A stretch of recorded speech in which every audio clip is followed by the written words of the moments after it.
gentlemen, we are live from Seattle. The culmination of the Summer Skirmish.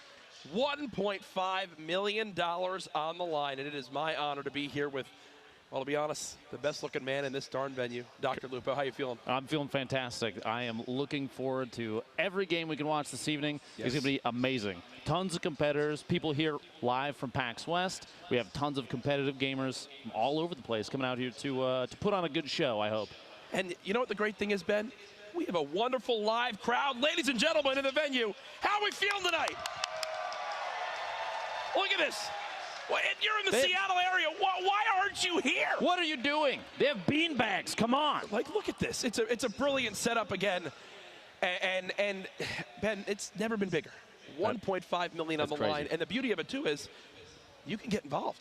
There's easy ways to come on out and play in these next couple days and have your chance to compete for this money.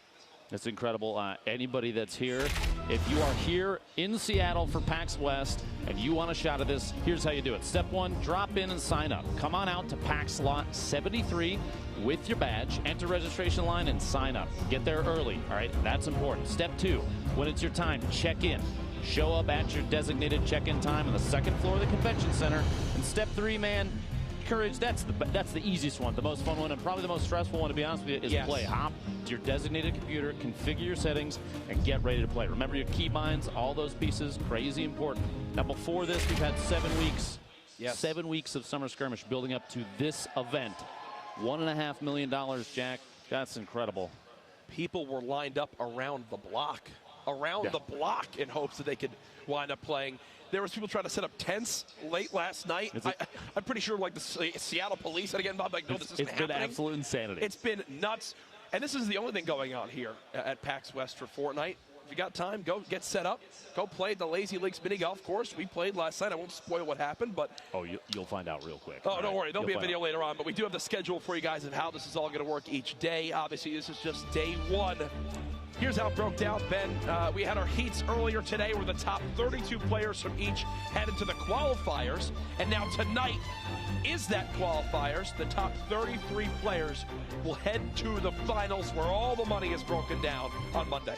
Now, if you're looking to get in on those, if you get to the grand finals, there are ways to get there. The details, these are those. Heat 1, there's stage 1, the heats. There are 2 matches. Those played out over the course of the day today, and they will take place tomorrow and the following day.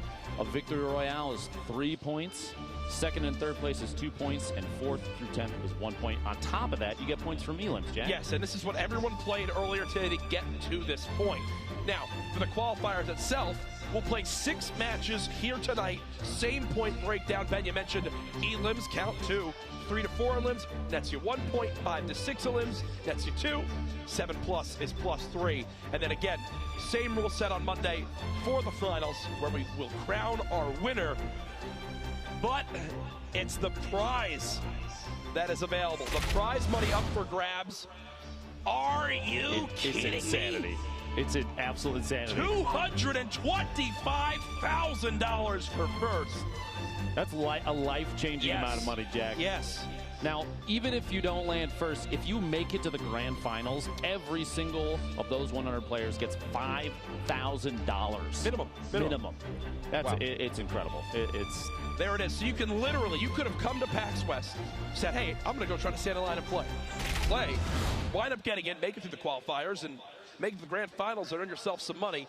Probably not that easy when we talk about some of the people who are involved this weekend because, ladies and gentlemen, people travel from around the world to compete in this major LAN event. Obviously, people that you know online, some up-and-coming players. I've seen everybody from around. I took a photo with Myth earlier, saw him at the front. It's pretty awesome.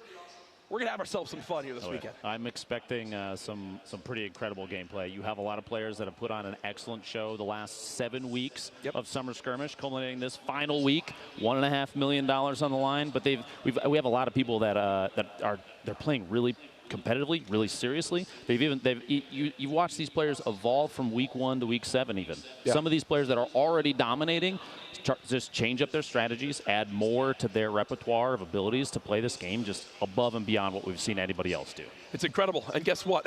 The action, while it's just starting for the mainstream right now, it's been going on all day. We've already had 3 different heats, 3 winners. We'll introduce you to who they were exactly here in just a brief moment. Earlier today, again, the Heat 1 winner, TB Sofa. Heat 2 was Psalm, and then finally, Heat 3 was Horrify. And I'm going to be honest with you, I haven't really heard much of these guys, but that's the beauty of it. We're going to hear about them this weekend. I would almost guarantee you start seeing some of these names pop up, especially after an event like this, you'll hear them again. You'll see them again. Yeah. They're going to start to make an impact. And I love that about Summer Skirmish. People have come out of the woodwork and suddenly become these shining stars in Fortnite, and I want that to keep going. We took a look at this earlier in the pre-show, and actually something that really stood out to me was, yes, TB Sofa, his first name is Alex, 5 limbs, built 279 buildings, which is awesome, but look at that stat at the bottom. Placed 98th in Game 1, but managed to secure the Victory Royale in Game 2. That's what put him on through. Pretty darn good if you ask me. Enough to win his entire heat, which is incredible. Right. That's a big change. You see here, I believe, the gameplay from the end of his game there. And, this is how it all broke down again. 4 Heat 1 and woo, some quick shotgun swapping. That double barrel. Number one. Love that. And again, you see just the setup that these players will be participating in. Nerves are a major factor, Dr. Lupo. Now, as we move to Heat 2. Heat 2, Psalm. Harrison, 5 elims, almost double the building of the Heat 1 winner. But you see in the bottom there, that Matt's gathered 4,000. It's good to have 4,000 materials across one game. You can do quite a bit with 4,000 materials, That's why he built Jack. double the buildings.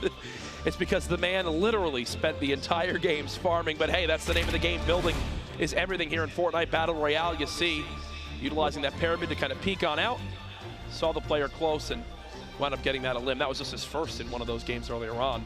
You see here, even checking these player counts left at the end of these games, 5, 6, and the zone, the storm there starting to move, putting pressure on these players. And a player like Psalm then has to know ahead of time what he's going to do. Forward thinking is really, really important, especially with the way that the storm can move and throw everything that you've planned off. Look at how cheeky this was. Too. Look at this.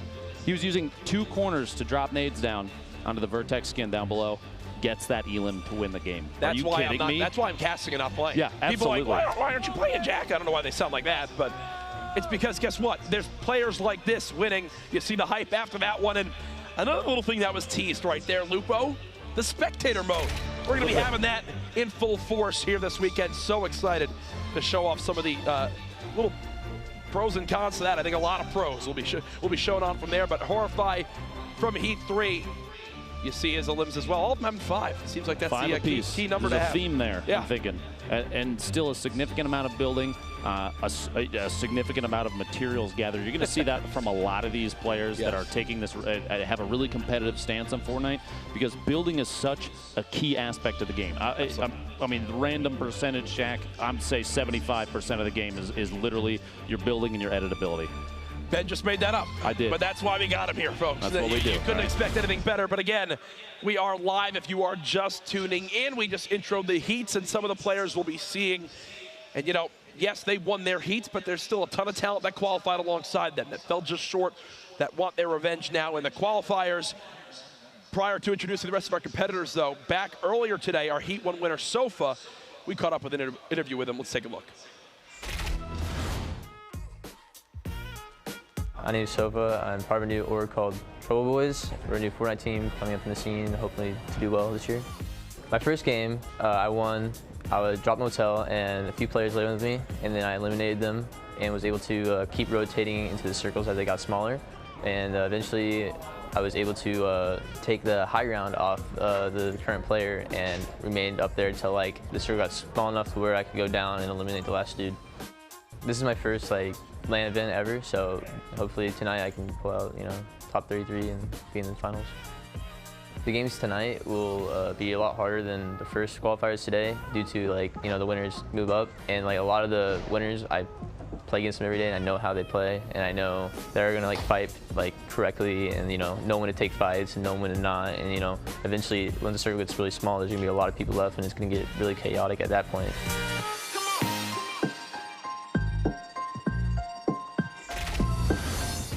Ben, what stood out to me there, this is my first ever LAN event, he mentions. It's true. I mean, talk about the nerves some of these players must be feeling in this live environment with all these competitors around them, with hundreds, well, actually probably 1,000 plus watching live, hundreds of thousands online.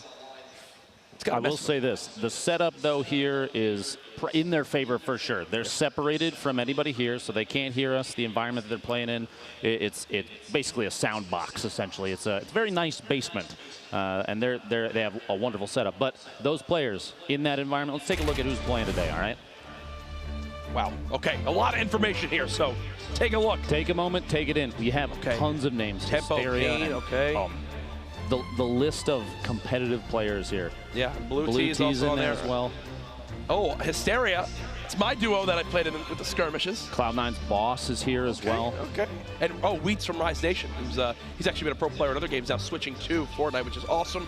Moving on to page 2, there is Sofa on your list. Oh, Merksman made it. Okay, so he's also a pro player for CLG. Blind from C9, who did exceptionally well at the Ninja Vegas event.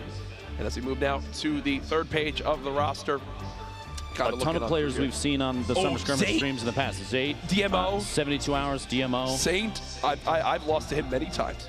Turkey Lips, Wish. You can't even go through the entire list. But look at the number 70 slot. Not Vivid, ladies and gentlemen, one of the highest winners from the Summer Skirmish to this point. And wow, that is a beautiful camera shot. A look at them in the venue. Now, Lupo, you said something earlier. You said these guys, there's no way they can hear what happens out here, but I'm going to be honest. I'm going to challenge this crowd tonight to make a ton of noise. I literally want Seattle representatives have to come here and tell us to quiet down from how loud this gets. That's what I want the energy to be like. I know you're all comfortable out there, you can do better than that. Come on, people. We're going to really get involved here tonight, folks. Again, if you are in the Seattle area, make sure you get out here. We're going to have ourselves a lot of fun. The beauty of it, this is just day one. We're here for the same thing tomorrow, the following day, and then it all ends Monday. The grand finals, man. With the $1.5 million being distributed amongst the top 100 players. That's insanity. I look forward to every play we see, the crazy building, the shots coming out from people, the positioning, the knowledge that players that are watching right now that want to get into the competitive scene, you can pick up so much from this. Please keep that in mind, too. For sure. If you are looking to get into Fortnite, the competitive side, Summer Skirmish, and everything that might happen beyond, this is the event to watch. You're going to see a lot of craziness come out of this. People ask all the time, how do you get involved with it? Watch, learn from the best. Get involved in the conversation. Hashtag Summer Skirmish. But Ben, I believe without any further ado, it is time, ladies and gentlemen. The battle bus has fired on up. Game number 1 in the semifinals. Who will be our top 33 players moving on to the grand finals Monday? Now you see this bus path kind of an east side, but it's straight, it's completely vertical. You already have a lot of players jumping out early. Lucky Landing looks like it might be potentially a hot zone. Myself and Tyler went to the southeast corner quite a bit where you see a couple players dropping. And we have to touch on the spectator client again. Look at the information we're now gathering. You can see where players are scattering to. So exciting in the bottom right. That is a look. And one of the players dropping on down, I believe, is that Vivid down there? I believe that is Vivid. I'm trying to get a look from here, but yeah. Either way, brilliant to see everyone spreading on out. Looks like he's going to go for a northwest drop. Yeah. And he doesn't know it yet, but he's got quite a few people coming along with him. It looks like, just from what we can see, maybe 8 to 10 taking a similar path. Not necessarily the exact same path. He's cutting back to Loot Lake, too. Maybe potentially a little less populated than where he was intending to drop. He's got one down below him at Modern that you saw as he was flying into this shot here. You have Psalm over at the factories. One landed in the middle as well at the house. Back up here at Tilted, though, Courage. Usually a very hot drop in public matches. I'm a little surprised myself to see a lot of people drop here. Now, that middle structure has tons of pallets in it, so it's a really good resource location. But you're going to see these players maybe sit separate a little bit. Here you go, farming up those pallets, trying to get as much wood as early as possible, because early game building is one of the most powerful tools in competitive matches in Fortnite. If you have the ability to wall out, build up, and sometimes it doesn't pay off, though.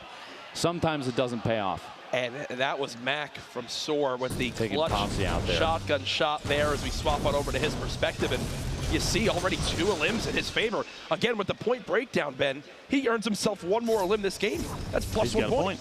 And that could be big. That could be enough to huge. push you into the grand finals, just depending on how the rest of these games play out. To put in perspective, earlier today, as another engagement goes down, you see the quick swaps Wish from here Wish. taking shots on Marcy. He takes the elimination, puts him at 2, and like you said, one more gets him a point to push him to the next round. But the big thing I wanted to bring up is earlier today, in the qualifiers, enough to qualify for the semifinals was literally 1 point.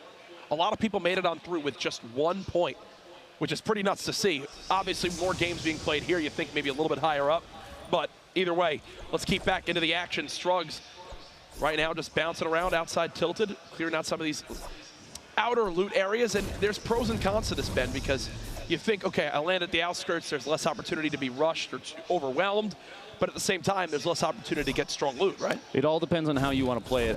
On the competitive side of things, you have to make a decision between, landing, positioning, putting yourself maybe in a POI with a lot of players at it, or playing safe, going for survival, playing for late game. And like you said, dropping at those outside zones, that's a late game play. Drops himself, takes some shots from above. Diabolic trying to figure out a way to scramble away from this back into his own. Ben, look at his materials. 0 wood. Gets the drop brick, on Flame. No, gets the elimination. Diabolic. There goes Flame. So at least 1 elim for himself. But again, he needs 3+ to earn himself that point. A more commonly viewed player, Hysteria, you saw on the feed there, took himself out with a boom. Looks like a self-elimination won't count towards the elimination count, which is too bad. Right. And that's most likely unlucky, potentially in the middle of a fight. Yeah. Maybe bounce an aid, C4 or something incorrectly and did not pay off. Now, Tig inside the house, that the blue L-shaped building versus Diabolic hanging out in his porta-fort still.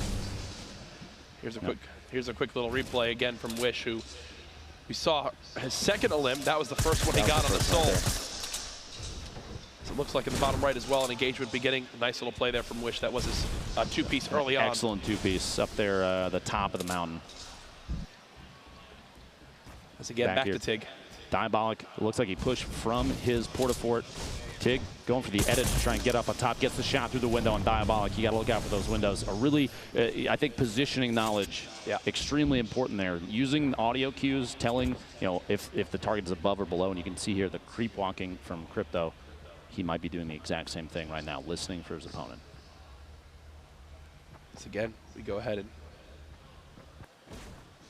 they're just playing around in this building, trying to listen up for whatever movement there is. Shotgun versus shotgun. We've got an attack versus a pump, both green.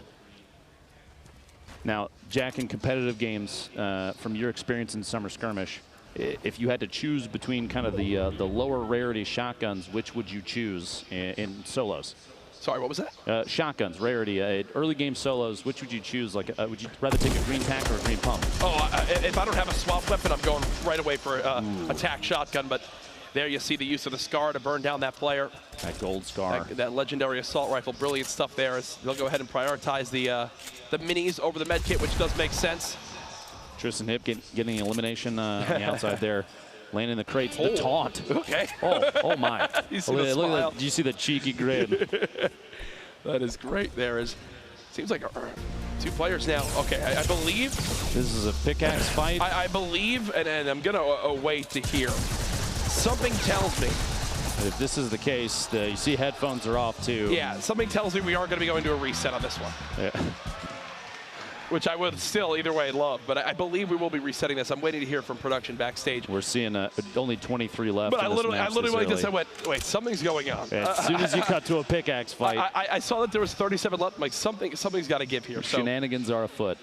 Again, DMO, you see a number of these players bounce around. When we know more, we'll tell you more. But they might put on a little bit of some dance moves here. 72 hours. The drop down, putting an edit on. Okay, well, as we wait for more word, we'll go ahead and keep up with the action now as Joda just bouncing around, still tilted. Another engagement going down. Quick swaps on the pumps. He's got that large machine gun, not using it quite yet. Just going to go ahead and reset with the minis. LMGs inside these buildings can be really, really powerful too. It'd be interesting to see what is, what kind of players, whether they choose that kind of setup. So you see that they are resetting. So just for everyone at home, the audio issue, getting a quick reset on it. Appreciate your patience as we go ahead and get that sorted on out. It's the way of the road, knew something Jack. was going on. It is the way of the road. You knew something was up when I was looking. I was like, as soon as you see 2 players that are 37 players left. If you've watched any of the skirmish, you know A lot of times that's you're 37 very low. players That's with like very low. the sixth circle. The first circle hadn't even closed yet. Yeah. You saw people pickaxe fight. Yeah. How many times do you see somebody pickaxe fight in a summer skirmish, Jack? I watched a lot of your streams, Ben. Yeah, I pickaxe fight a lot, but I don't know about here, man. This is a little different environment. No, either way, again, appreciate your patience as we go ahead and get this quickly reset for everybody at home. Again, use the hashtag Summer Skirmish. Get involved in the conversation. It's one of the big talks right now of this whole PAX West area and what's going on. Can you blame them? $1.5 million right on the line right now for everybody. You could be here locally, register, get here in time to register, play in, and win a crazy amount of money. Nuts. And you know, it's a life-changing amount, as you mentioned. I think the big thing for me is just going to come out and see who some of these guys who have played well online, how well do they adapt to playing well in a LAN environment? Because there absolutely is a difference. You're not in the comfort of your own home. Some of the peripherals are different. How does that affect them? I think the best players will rise up above that here today and this weekend. My opinion, though, the thing to take away from this is everyone's playing on the same setup. They're all the same machines. Like you said, they're all on the same peripherals. Absolutely. They're even forced under the same in-game settings, which means the number one factor is skill, and I love that. You can see some of these players, an opportunity for them to shine. Yep. These shots here that you see on your screen right now, this room that they're in, it is a black box for playing. You know, everybody, it's the think tank of gamers down there, getting ready to just go crazy, go after each other. You know, you love it. As again, you see everyone talking on there, getting everything sorted on out. We'll get that issue figured out, and we'll get right back into the action. For now, though. On your end, we're obviously seeing a lot of stuff going on in game. One big thing that's happened this week, the introduction of the Shockwave grenade. Oh, yeah. And these pro players already have started to figure out exactly how to utilize it for those late game scenarios. We were talking about the clip from Poach earlier where he winds up using the Shockwave grenade to blast through someone's build. Literally through someone's structure in a scrim while they're trying to heal, and just flies in, double barrel shotgun in hand, and gets the elimination. And you can't predict those kind of things. And I think that's the additions that Epic has put into Fortnite for competitive play, especially a grenade like this. They change the game every time. They just kind of try and mix things up so that no one can ever really get comfortable.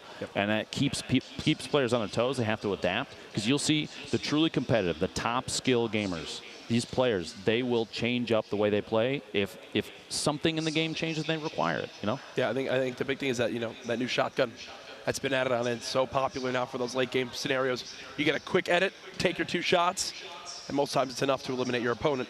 I can actually speak to that directly. Last week, I believe it was Outlet pushed through a ramp on me and jumped through the double barrel, and that was that's all she wrote. That was all over. Yeah, and those kind of plays, that's the stuff that we want to see here. Those players, they're going to push to the top of the roster. They're going to win these heats. They're going to win the qualifiers. They're going to make it to Monday. Yep. $1.5 million in line. Remember, if they get there, just getting to Monday is $5,000 minimum. Yeah.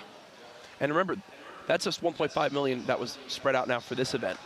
Throughout Summer Skirmish up to this point, it was what? I think in total it was $8 million in prize money up for grabs. As a look at some of our players, that was an interesting.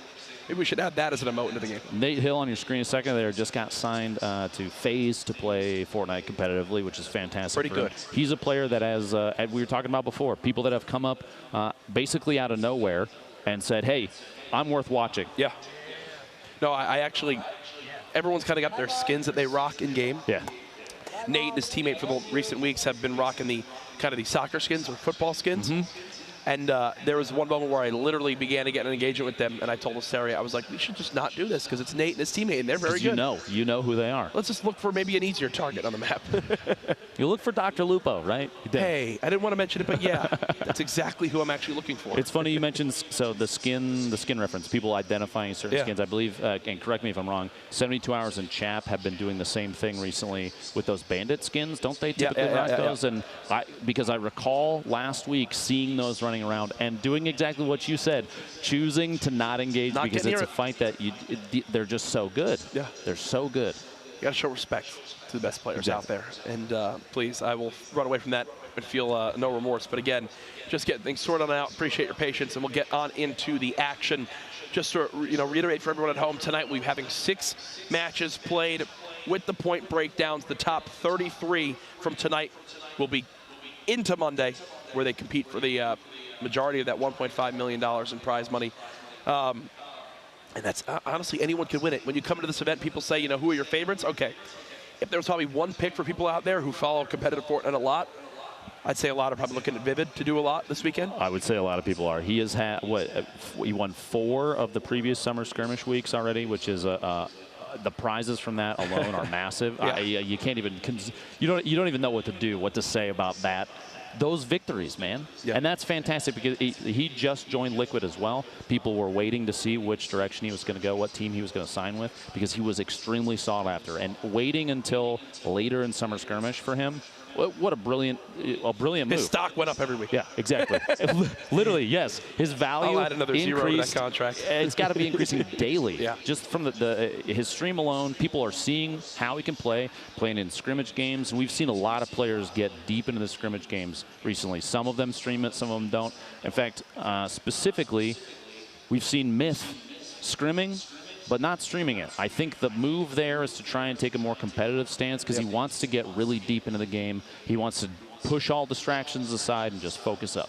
It's tough. I mean, as a content creator / streamer, while trying to also be a pro player, that's a lot on your plate, and you got to kind of put in the time that's needed to compete with the best. So I think we'll see that this weekend. The players who put in the time will definitely filter towards the top. On my screen, spoiler alert, I'm starting to see the lobby get started on up. So we're steps away. We should be getting back into game number 1 here soon. Off the break, though, with that first bus, we saw just how much people stretched. Oh, yeah. Far away. It's kind of like a mind game because you're used to, I'm landing a normal game. There's going to be this many teams at retail, this many teams at Salty, this many teams at Tilted. That's not the case here by any means. Like you said, competitive gamers, they choose, they have very specific drops. And speaking of said drops, let's jump into the first game. We're getting ready to kick it off here. That is a professional cue to get into the action. Transition, Jack. I love it. What a transition. Strap in. We are now ready for game number 1. A much different bus path than the previous one. We have a north to kind of southeast, which means that southwest corner, granted there's a giant, there's the cut out of the terrain, but I would bet that Greasy and Flush, contrary to maybe a public match, they will be populated. You will see players go there because the stretch is important, the distance they have to travel, and it all depends on the play style. We were talking earlier about whether you land, if you land at a POI versus you land in the boonies, so to say. That's a gameplay choice. You're choosing whether or not the early game is more important. You go for early eliminations, or if you're trying to stay on the outside, touch the little one-off buildings, gather as many resources, as many materials as you can. Maybe find purple AR if you get really lucky, and then bunker down if you're shooting for that that top 10 placement for points. And just from that map that we saw earlier, only one person landed lazy, only one person landed risky. Realistically, only one person landed Tomato Temple. They're getting free reign of all the loot that goes on there. Now that drop there, you saw Vivid had dualies and then immediately just decided to back out after he smacked the tree a couple times, get a couple materials, playing for late game. Dualies versus shotgun. He does have the clingers in case he needs to kind of make use his get out of jail free card. We'll see what Fugues decides to do here. I didn't realize Boss was that weak already. I didn't realize 10 Boss was that weak. Looks like Fugues is going to go for it now. Feeling confident. All the way on the outskirts of the map. This is that building that has the pre-built structure already on it. So if you're wondering, wow, who took the time to edit this? Looks like a player. This is literally, it's meant to look like a player build. Going down, look at the edits, trying to find as much loot as he can. It's interesting to see this kind of like this verticality. They know that the other player's still outside. You couldn't ask for anything better. He winds up getting a shotgun. Or sorry, he winds up getting the bandages out of it, which will help him heal on up. Found the shotgun on the ground. What's crazy, too, about this building is those are neutral walls, so anyone can edit those. Yeah. DMO over here, just digging through as much loot as he can. Got lucky. Found some minis, which is going to be super important. Early game shield. You see, he chose the gray AR over the gray burst. Low ammunition, low medium ammo count. A burst is going to be really bad. You're going to throw bullets away. You don't want to do that, especially in a game like this where you don't know how much ammunition you might be gathering. That's actually the location that I landed in for the Pro-Am back at E3. But now as we swap perspective to basically the opposite side of the map. Yet another top-down, 2 players stuck in the same building. Back over to Fugues. Gets the elimination on Boss. That's a big takeout there. Boss, an excellent player. I'm sure next game we'll be looking to make some big plays. Right. And again, going right back to healing on up. Over to Vivid now. He's on the outskirts of the map as well. So he's in a fight with Wheats. He's only got 1 build left versus Wheats out here. suppressed SMG, standard SMG. Weed's trying to make a move in there. He's sitting on 16 builds possible versus Vivid's 1. That suppressed pistol, 38 headshot. Vivid's accuracy coming out and here. There you go. The rift Weed's out. had a rift to go. He's going to go ahead and try to spot exactly how this plays on out. Vivid, if you do this.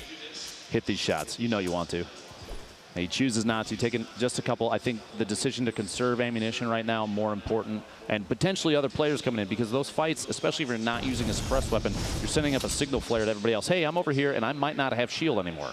Oh, Gorilla is maxed HP. Another fight going down versus Nibs. On top of the building. Nibs does have that tac shotgun. What a huggable guy flying in your. And you saw in the previous engagement, those pyramids are used all the time by competitive players. You know, the flat surface and pyramid on the top to kind of double up. Ooh. Oh. Fulmer gets the shotgun down on the huggable guy before he can break on out. Back to the fight we saw in the mansion just outside Greasy. Such a low material count. These fights so awkward. Top players. I mean, you almost feel naked in this game when you don't have over, what, 600, 700 exactly. material in your inventory. You'll notice too, right here, Nibs is even mid-engagement, swapping to the pickaxe. Gives us a couple smacks, grab a little bit of material, because that can mean one surface can mean the difference between winning an engagement or losing. Absolutely. And we did swap weight for a second, but Gorilla, who we saw had max health, was actually dropped to under 60 HP. There's a look at the map for a second, but let's dive back to the full screen action as I believe a third party has entered on into this fight. Like tempo Payne, you see the shots from the feed. Payne got the elimination on Gorilla, and Nibs versus Payne, this little build off here. Low material build off, and Nibs can't even build. He's got 9 wood and nothing else, so he has to back out. But you gotta love this play. Here you go. Immediately drop forfeits down. the high ground. 122 brick, and now this is back in the fight immediately. He's gonna build up, kind of can himself in, push inside the building to try and throw Payne off so he can't track him. Payne, a ton of materials, and he's got a brilliant loadout here, Lupo. Grenades, he's got the swap weapon between the pump. The shot, when it looks like it bounced back out, he's gonna push up this little build off here, and the quick edit, the shotgun. Oh, and the Payne had the shotgun swap after the fast edit, dropped down, and just barely missed a shot to the target's left. Nibs getting the elimination. That's a tough thing, right? The tactical shotgun, you kind of feel it. Yes, it's not as strong for those heavy damage hits versus the pump, but you can kind of consistently get out that damage. On the other hand, there for Payne, he uses that pump, and when he misses, the first tack hits from his opponent, he immediately goes, oh, all advantage I had is now gone. Big mistake. He tries to swap. At that point, there's already been 2 more tack shots fired, and it ends shortly after. Hysteria in an awkward position here. Low on materials. He can build up a little bit, but his base is falling. He's going to try and build the counter, and it's not enough. The fall damage is too much. Nibs gets the elimination on Hysteria. Here's some Vivid earlier on. Vivid, yeah. Swap on over to him. Gets in an engagement. There's the quick cleanup on the Diggy, and look at the loot there. Vivid, who we saw just had a silenced pistol earlier on with just 73 HP. Now has some shields, has a limb. He's got some great weaponry as well. The big thing, though, is the ammo. The big thing is the ammo. Sitting very low. Pretty much everything except for the shotgun is not. You're not going to be able to reload those, and that means that he has to make really confident, intelligent choices on engagements. So real quick for everybody at home, 5 players with 2 elims so far on the verge of earning themselves a point. Dremin, Replays, DMO, Sofa, who was the winner from Heat 1 earlier today, and then Nibs. We've watched a lot of his action outside of Greasy. Again, here's the benefits of this spectator client. Shout out to Epic. Awesome updates Seriously, happening in the game. Wonderful information. Now, actually, just right there, DMO was eliminated. Took 68th, but still a 2 elimination player taken out. You can't be stressed enough. You need 3 elims to earn a point. Fight going down now for Snood as he's trying to keep this high ground. You're seeing just how fast players are burning through these materials, and we might sound like a broken record, but folks, you need them. You need them so badly. When everyone can build in these lobbies, every little bit counts. The zone now pushing on it as well. The shotgun engagement whiffs that shot as well. He's trying to get. He doesn't want to have to run away. He wants to clean up this player, secure the loot, and then go and not have to worry about his pitch. He's at 2 eliminations already. He knows if he gets this, that is a point secured for this round. This could be our first point of anyone here in the qualifiers tonight. So much shield. He's dropped down to 25 health. Snood needs his elimination for 1 point. And again, every point matters. And look at how healthy his opponent is. Cubs Mill. He stopped inside the box, popped the mini, so he had a little bit, but still the Storm ticking away 1 HP at a time. He's trying to get a top down here. We'll see if it even plays out. What a shot! Down to just 22 HP. Snood, does he go for it all? Snood's got to go for it. He has no healing. He heard him drop down. No! He dies to the Storm. Snood just died to the Storm. 2 eliminations. Look at him, look at the reaction. And I think he's done as well. They both risk it in the zone. And oh no, the dance. Star power, unfortunately, won't help you there, buddy. That's heartbreak for Snood. Heartbreak for Snood. Back over here, Mars Cities. This was earlier near the beginning of the game. You see taking Joda out, 64 down to 63 players remaining there. What a set of plays. The drama in the Storm. That kind of choice to just say, nope, I'm done, and just dance it out. I can respect that. That's one of those stories that we have to keep in mind as this goes on. Snood missing out on that 1-point opportunity. You know he's kicking himself right there. Saint, who played a ton in the summer skirmishes up to this point with OP. Triz in the feed taking out Nate Hill. Oh, Nate Hill. Player I mentioned from FaZe earlier, an excellent player. Yeah. Going down. Now, Saint versus Regan 57, a little, some edits, some preemptive edits here. Looking for the drop down. He closes the roof. Do you see how fast? Close the roof above him just in case. Just in case. I don't know how they do it. The big thing for him, though, 2 big shields, too. He's already at max HP. He's in a good situation.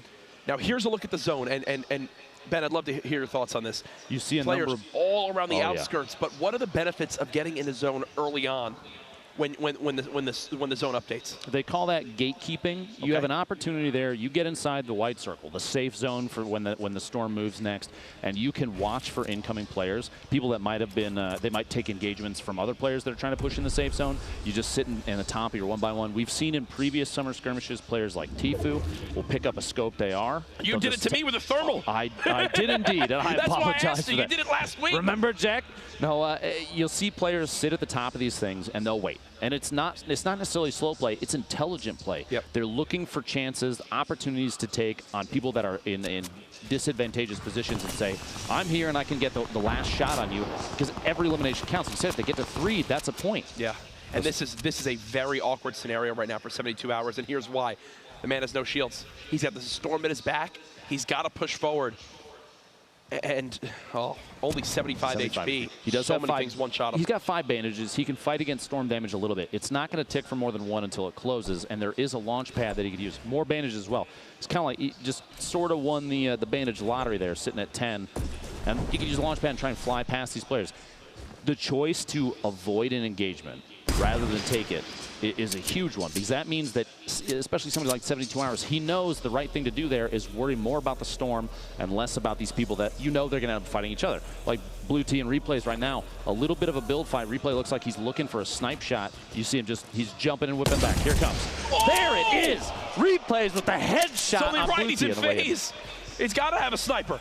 I'm pretty sure when you join FaZe, there's like a contract where you can only use snipers. I guarantee in those close scenarios. The thought of a 360 went through his head before he hit that shot, and that put him at 3 elims. That's a point. And now he's the second player. Actually, Dremin hit 3 elims earlier on. Ashton with an engagement. The drop there, putting him down to 18. He was at 51. Took some shots from the player that he's in a fight with here. And those little triangle builds, building up. Not enough. Dester gets the shot in there on Ash, who pushed through the wall. The spray down of the surface. You saw him kind of try and whip back, block him out, but it wasn't fast enough. He snuck inside the box and got him.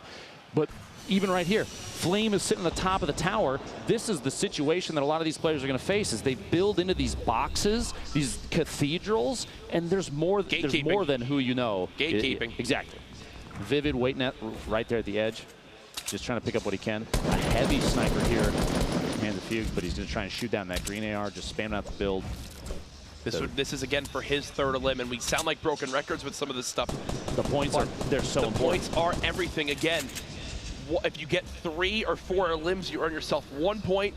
5 to 6 elims is 2 points. 7+ elims is 3 points.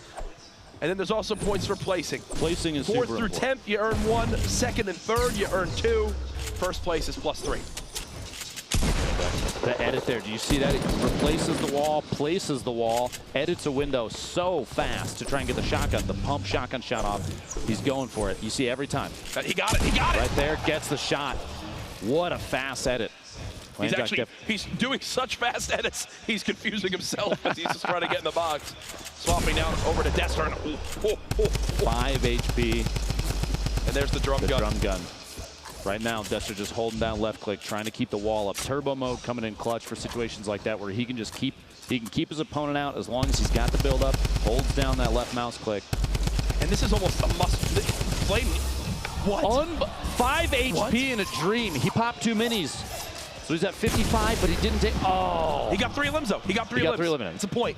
Turkey Lips coming in third partying, basically a melee combat third party to try and get the last elimination. And third partying is something that we talk about so much. If you watched any of the summer skirmishes up to this point, I'm sure you've heard the commentators talk about it.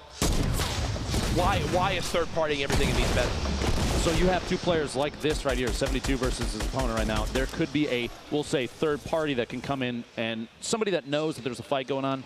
Assuming they're weak, damage. Exactly. Get a free kill, and say, this elimination is mine as well. Now, you see on your screen, 6 players right now. Even though Replays and Dester are both eliminated already, 6 players already have 1 point from this first game of 6 for this evening's qualifiers, which is huge. Yep. You're going to see a lot of players play safe, especially the ones now that have that point obtained already, because it's just a smart play.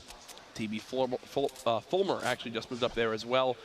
36 players remaining as we move in towards our next zone. This was Turkey Lips earlier on. I think this is when he saw that, push. That free little limb as he went for it here. Quick break, and then hello.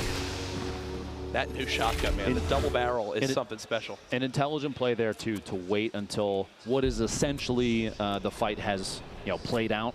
So, there's no reason to push in early because you don't know what they might be carrying. Imagine pushing into that box and there's remote explosives on the wall. You put yourself in a situation where you're going to get eliminated. He waited to the last second and said, okay, now he's healing. They listen for those audio cues, the bandage sound, the drinking the minis or the big shield, and they know when to push in. Ladies and gentlemen, we actually just had our first player hit 5 limbs. Fulmer just got 3 limbs in the last 30 seconds to move from 2 to now 5. So that'll net him at 2 points so far in this game. But the action, as we see Nibs, who's already got a point on the board in total, he's out of materials. No builds left, and he's out of luck here. Basuji taking the elimination just as the zone is closing in. But Struggs is up top. This is that third partying that we were talking about. He's got a window edited open. He's just tapping down below, seeing if he can pick up that last elimination. Yep, horrified. Fuzzy's like, please, no one know I'm here. I'm down here with 1 HP, guys. Don't worry about it. He's got his hunting rifle out, but you know he's not going to engage anybody. That's a play for position and knowing that if he steps out of that box, that's going to be all she wrote. Yep. Horrified trying to take some shots there. Struggs, you see earlier, I was talking about Struggs, third partying from the top of that tower, gets the elimination of Basuji with the rifle shot 82 meters out. Nades coming in and just waiting to see if he can hit that hunting rifle shot. Exits had a campfire, cozy campfire used in there. Powder underneath Horrify there. Punisher taking shots. Just the purple AR tap fire in these buildings. Some stink grenades to try and push an opponent out of their position. Because Punisher may or may not realize there are 2 targets over there. The second one back to the left and actually lower than the one that he was engaging. Here you go. Fulmer did go down, but he is at the top of the board. 5 eliminations, which puts him at 2 points. The only player right now with 2 points in this game. Yeah, and Turkey Lips is close. I think the big thing for Turkey Lips right now is he's only 6 meters, 7 meters from the zone. So he'll be able to rotate quite quickly. Again, I like the use of that impulse grenade by Punisher. Saving materials, just impulsing up to the high ground instead of having to build himself, wooden ramps. Every wall counts late game, Dr. Lupo. You see him smacking these trees too. Leaving them up too. One of the things that competitive players tend to do, especially early to mid game when there's movement happening, and this is Fulmer, by the way, the push to 5 eliminations gets 1 outside the zone there on Prodigy Aces. But the farming those materials, they'll leave trees up and not knock them down, because when the tree goes down, you can see those from anywhere. Oh, Turkey Lips, you hear that sound when the shields are officially ripped off. That gives Morgoth TV. Drop down the rocket. An attempted to play, and Turkey Lips actually takes himself out with the rocket. And I can tell you something, Morgoth TV is very angry because that would have been 3 limbs, and now he's down to just 6 HP. This could be the worst case scenario, as he thought he had the 1 point secured. He's got to push inside still. The Storm, 20 seconds left, and he's got players boxing up in front of him.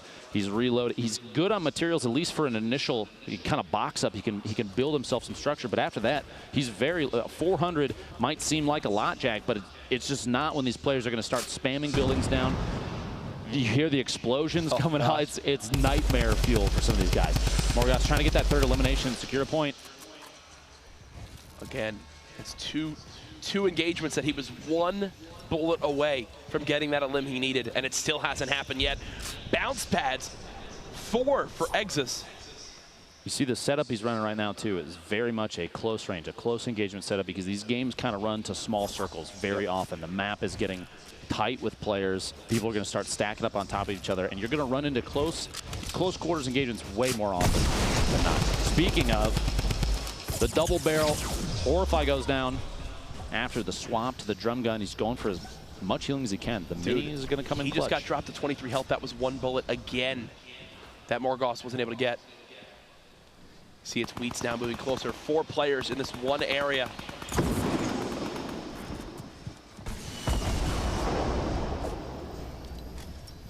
Just continue to shield on up, only 73 health.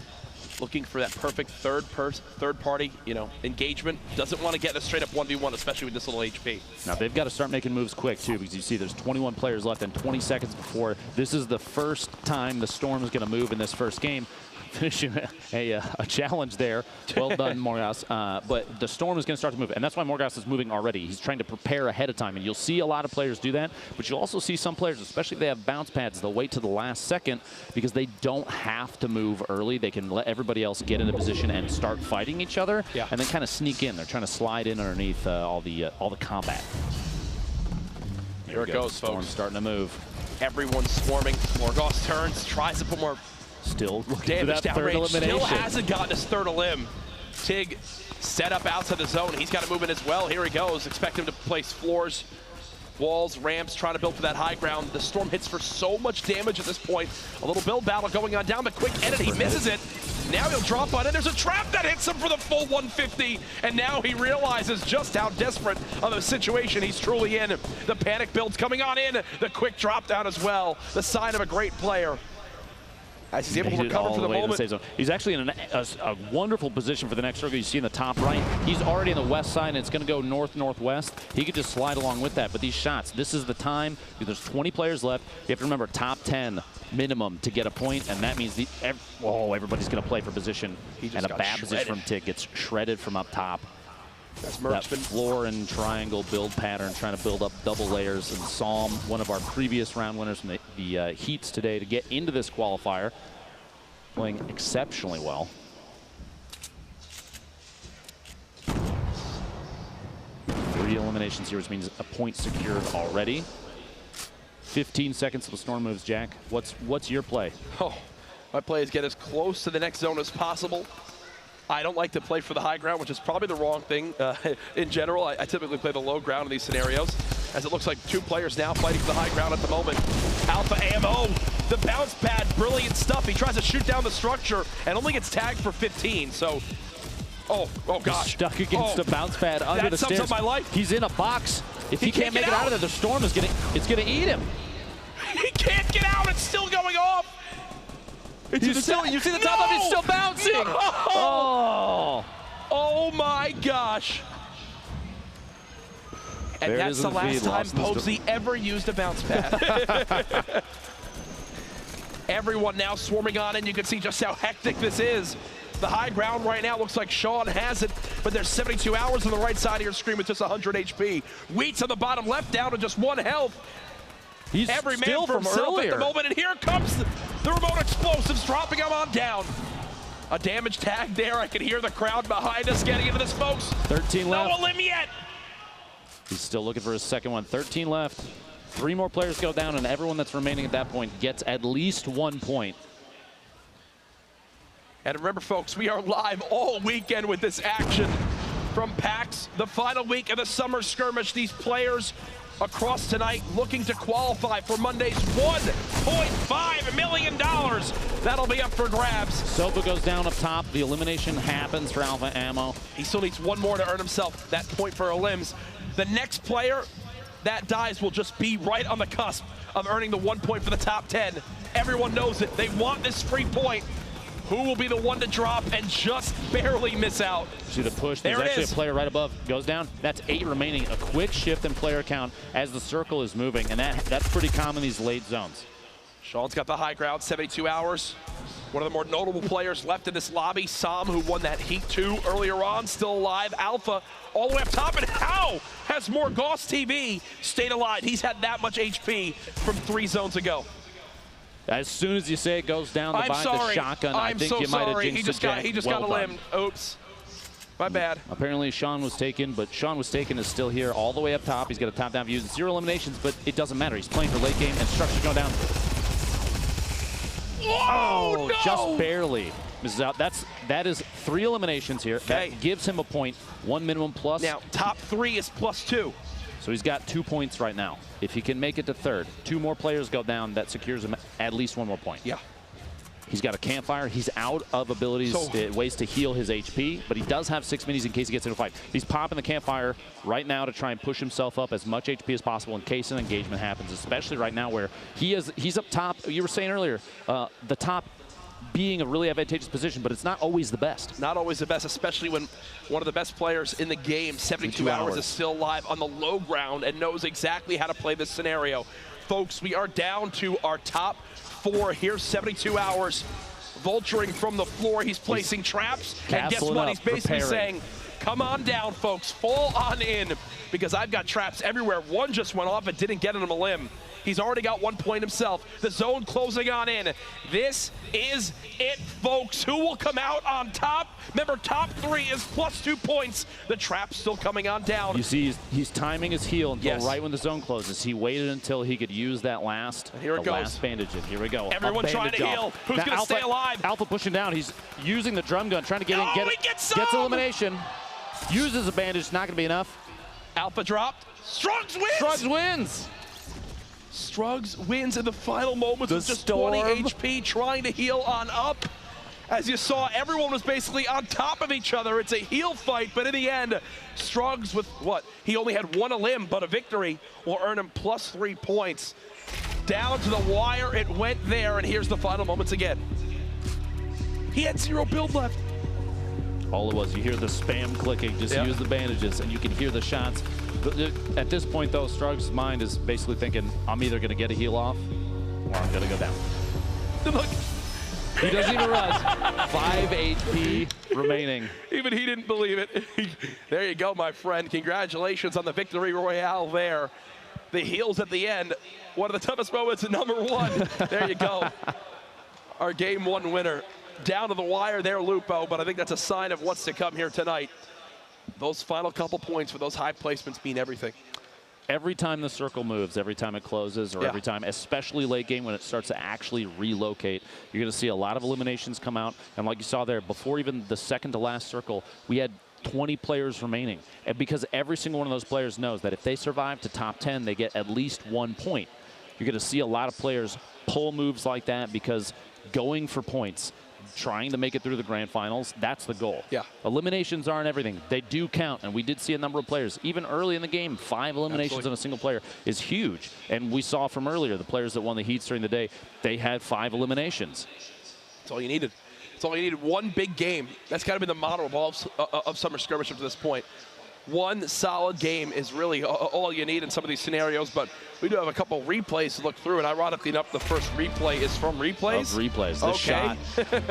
we were talking about it as he lined it up too. Boom. Bang. The shot on blue tee, a quick headshot. What a challenging snipe. He's got to hit this opening window to earn himself the 1 point. Even on the drop. Yeah. Look at this. Oh, you hate to see it, but you love to see it, Jack. It depends on who you are. Blue Tee hates to see it. Hates to see it. Any FaZe Replays fans out there love to see it. I can promise you that. And that was just one of many of the great moments from that first game.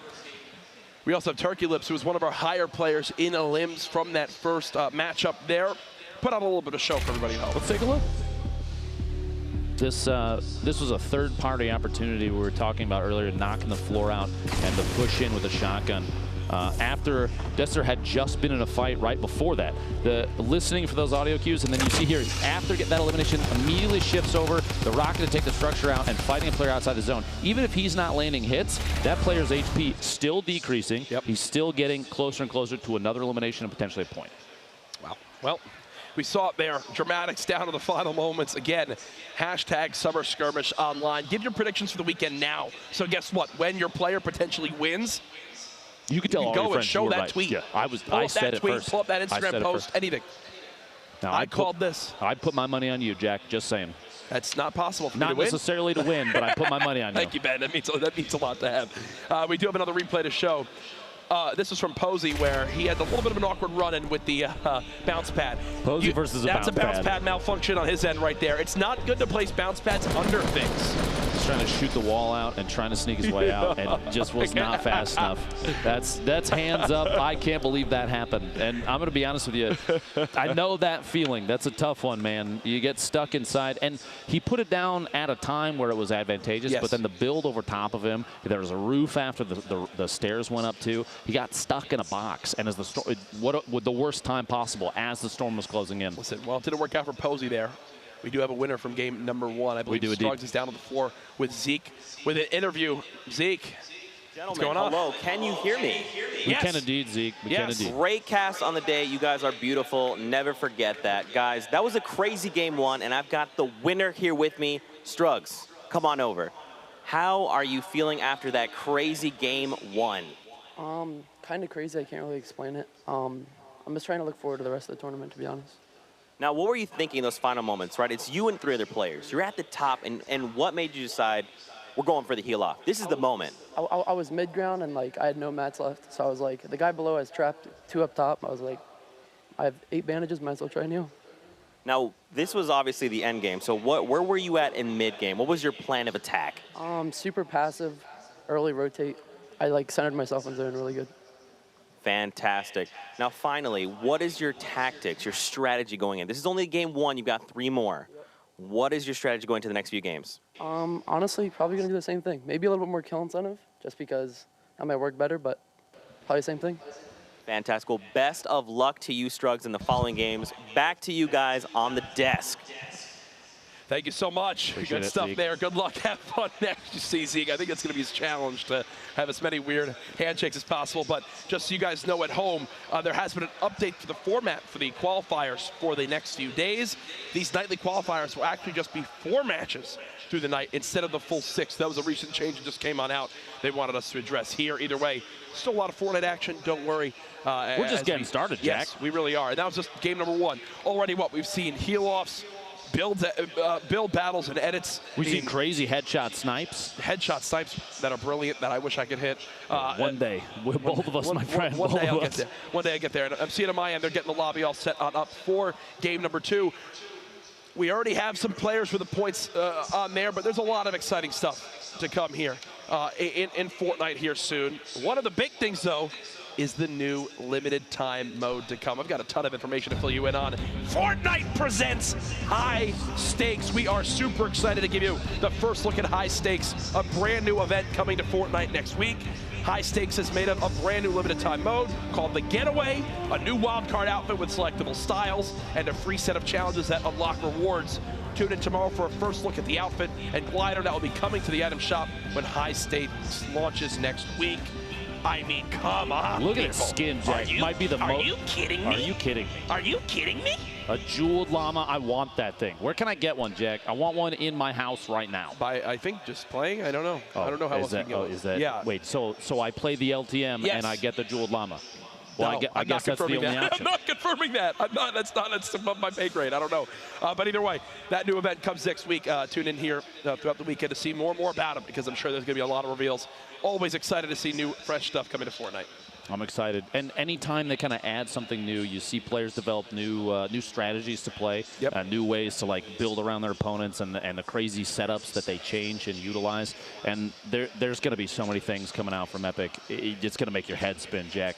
It's going to make physically your head will spin, Yeah. which is really bad for you. I don't know any of it, but If you it did, sounded. I mean, it look sounds at, like look it's at gonna their be track cool. record. Every week, I feel Yeah. like they're hitting us with something new. Oh, no, And they have. I guarantee you, it's not going to stop. You love to hear that. You absolutely love to hear that. And I'm all for it. You know, we know Season 5 is probably the end's on the horizon. All of us out there wondering what on earth is What's the happening cube doing? with the purple cube that's just rolling around the map. What is that thing? It's taking a tour of the map. I've heard so many rumors. It's going to destroy Loot Lake. It's going to suck up Tilted. You think it's going to Tilted? Someone's going to come out of the thing. I don't know what people are, how they come up with this, but I'm with it. I'm with each one. the anti-grav zone that I put down right now just north of Fatal Fields. That's created so many opportunities for people to do some really, there's been clips I've seen on Twitter of people going for just like jump 360 no scopes. We've been gone for a day, but it's already crawled up that whole mountain and walked to the other side. Still rolling. And it's still rolling. Still rolling. Yeah. That's what happens when you miss out on one day of Fortnite, apparently. Yeah, this is what Jack, we're missing out, dude. I'm going to walk out of here. Imagine. But no, again, for everybody at home, again, if you missed the update, we are just playing 4 matches for these late night qualifiers for the next 3 days, down from 6. Either way, still so much Fortnite action. Game 2 should be underway here momentarily. We will have a leaderboard update here soon for you guys later on tonight. But if this isn't enough, too, if one day is not enough, you're in luck, actually. If you're here at PAX West or if you're at home, you can watch all 4 days online. Yep. We have every evening. We've got these qualifiers in the grand finals on Monday, $1.5 million. And no matter what, if you make it to the grand finals, that's $5,000 minimum. yeah. That's amazing. And, you know, there's so many big names out here. We actually had a chance to catch up with some of the more celebrity-style players. Let's take a look. Oh! No way! Yeah, boy!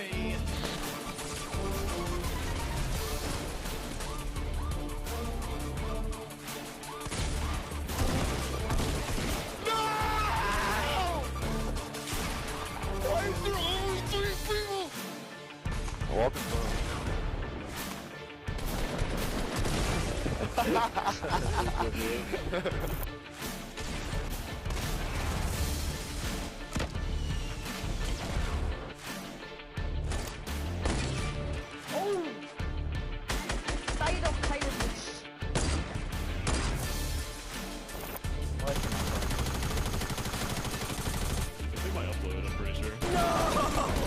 Drive away, driver! Go, go, go!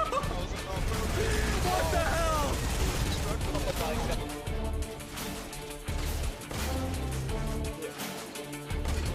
Oh! Oh!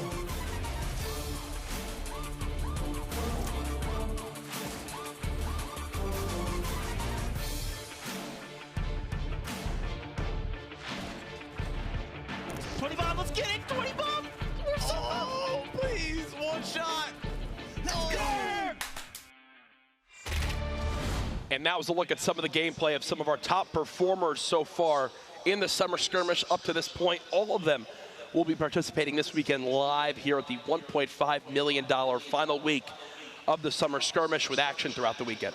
8 weeks and $8 million total over the course of the entire series it's crazy. Yep. It explains a lot about why people have been getting so serious about Fortnite and digging in, trying to improve their game every day that they play. Some of these players spend hours and hours, yep. 10+ hours a day, just focusing, grinding to try and improve every little bit of their gameplay that they can, edits, every build, their shots. You see players jumping into the playground mode to try and increase the, just make themselves as fast as possible. Yeah. And let's see in game 2 here if it pays off. Here we go. We need some noise, please. Ladies and gentlemen, game 2 about to begin.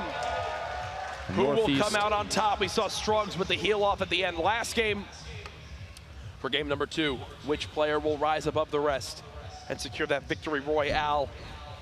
We know some players who have some points so far. We'll get a full standings update for you as soon as possible for everyone at home, because I'm sure you're looking out for that. But either way, let's get into the action. In the bottom right here, our winner from last game, Struggs, dropping in. He's looking at the southeast corner of the map, maybe a Paradise Palms, maybe hitting the like the mini junction to the southeast of that. You can even land up on top of the structures up here and just see if he can dig up a chest or two. It depends on the style that he wants to go for, how he's played previously. Actually, he's cutting back. He's heading to retail. He decided maybe didn't see too many players dropping here, which means this might be an early aggression game. Home and native land. Lance only gets ammo. Is relatively unlucky. If there's somebody in one of these buildings close and they spot him on the move out here, this is the worst thing ever. This could be a very bad position. Now, right here in front of this little tent, there's sometimes a weapon spawn. We'll see if he gets a chance to get one. Oh my goodness. Jack, this is not good. This is extremely not good. It's an unlucky drop. Yeah, this is one where he's already kind of going, and don't get me wrong, he's in a fantastic position because he's already earned himself 3 points. But still, no weapon in hand. Eliminations already have begun. I believe Wheats and DMO have both been eliminated already. Trying to go for the drop on his opponent there. The shotgun pops. He goes down to the blue pump. One single shot all the way around the corner. That is a product of excellent aim, making use of that shotgun up close. And there was a crypto with the shot down on the Dremen, and if you remember, Dremen actually earned himself a point back in that first game from the eliminations. Supa Senpai Sens underneath here, underneath crypto down here in yeah. There's so many nicknames for this place. I call it the Wild West just because of the nature of the buildings. What do you call it, Jack? People call it Westworld just because it's like far out there. At this point, Epic, we just need names for all this stuff. Please help us. Yeah, name the Viking Village area, Valhalla. Clearly. That's the only correct name in my book. Now, explain to me the pass on the purple burst there. So he's a lot stuck with the green tap fire, the single fire shot. People ask all the time, is this better than this? What do you use for sensitivity? What are your keybinds? Guys, everything in games is how comfortable you feel. Some people feel better with the burst AR. Some people feel better with the normal assault rifle. Especially early game with the lack of ammo, you kind of want the more precise weapon, and that is that single tap AR. For me, I'm picking a green assault rifle over the Epic Burst assault rifle. Personally, I think it's going to take a big difference in ammo count to make that kind of decision. The burst, if you get a full shot, like just straight up the bottom, oh yeah, just chunks. you can rip a player half HP down in one burst at the right range, and it takes a really good aim to make that happen. But if you can pull it off and you have the ammo to utilize it, it's undeniably a powerful weapon. 72 hours moving southwest out of retail. Sees a build fight in front of him, and this is a third-party opportunity. He can find who's up top and maybe take advantage. Back down here, what is it, the southwest corner, just northeast of Flush Factory. Zate trying to find his target inside, gets a shot as he's moving up the stairs. It might be enough if he can capitalize, kind of take advantage of mixing it up above Cubs Mill down at the bottom. He's got a green pump out, and Zate is full HP. And remember, this is actually a really awkward area to fight in. Look at his loadout, too. This is just Slurp, insane. 2 rockets, a blue pump, purple suppressed pistol, and he's got a porter rip. Yep. As Zate's trying to break on in, looking for exactly where Cubs Mill can be. Just playing in this outside factories area, looking for the entry. Cubs Mill's like, please just forget about me. A little bit of cat and mouse please happening. Forget about me. Zate's trying to track down his target. Sound cues are going to be a big deal here, waiting to see if he can hear. Even just like a weapon swap can be enough to give away position, because your opponent can hear that. Cubs Mill will not switch off that shotgun. He is going to wait until the last second. And right now, he's still in the safe zone. So, at this point, he could stick his hands up in the air, and it would be an effective way to hide. Now, he's right around the corner, sees the edit, the rocket drop in there, trying to knock the wall out. Literally the same position as just a second ago. Zate got the shot through the stairs moments ago. Resetting over and over. Materials are going to start to look he knows low. where he is. Zate's got 5 builds left. The rocket up top. So close to getting the Elam there. Here's the thing. Look at the material count. Literally can build two more left. walls. It might even be a good opportunity soon to go for that box that's just sitting out in the open. If he can't locate and eliminate Cubs Mill easily, you might have to worry about building some material, because there's a potential chance for a build fight. Now, it also depends on Cubs Mill's materials right now as to whether or not pushing is a good idea, and Zate won't know that. Earlier, though, at the top down, you see Mars City's building up top. Gets a very long-range shot with that shotgun there. That's a beautiful inventory to have. Oh, yeah. The shotgun, the assault rifle, setup. the quick drum gun swap, the hunting rifle, and a mini. That is really all you can ask for. And I believe we've just heard from production that Zate just completely left that fight that we just saw. He used the rift to go and got on out of there. Seeing the feed, Wolfman going down to C9's Top Boy, Enigma in a box here, trying and it's to play so safe. We keep talking about audio cues. It's so important to listen. He was just hearing minis get popped on just the other side. Makes you wonder if Nate knows that he's underneath. Now, up here, Cubs Mill. You have back engaged with Zate. Chased him up top. Cubs actually went after this elimination, saying, you don't get away from me. No, no, no. Zate just used his slurp, so every second that ticks will help Zate. He's trying to keep this high ground. He does not have a lot of materials. See him smacking the roof, just trying to get. You see he's going to push up to 30 wood. He's got 3 wood builds now and 1 stone, and that's it. Nate Hill still, he's looking for the player that is hiding underneath him. Enigma still trying to sneak away those sound cues. And he just saw 52 damage health headshot tag. So for him, he's going for this right away. Absolutely. Except for him to try to just kind of mouse one through this wall. Doesn't quite finish the elim yet. He got a shotgun tag a little too far away to secure that elimination one shot from that double barrel, but it's super effective if you are close enough to your target. And it finds him, gets the 145. Almost doesn't even matter how much damage. It's a lot of damage, just as my professional opinion. It's a lot of damage now. I'm looking at the mini-map, too, in front of me here. Players having to push all the way towards the south side of the map. It's a long run for a lot of players who landed anywhere in Pleasant Park, Tomato Temple, Lazy Links. We even have a player moving in from Jung Junction in the northwest. Look at this build battle in the top right. Huggable guys looking for the third-party engagement. The pyramids being built up, stopping any build opportunity.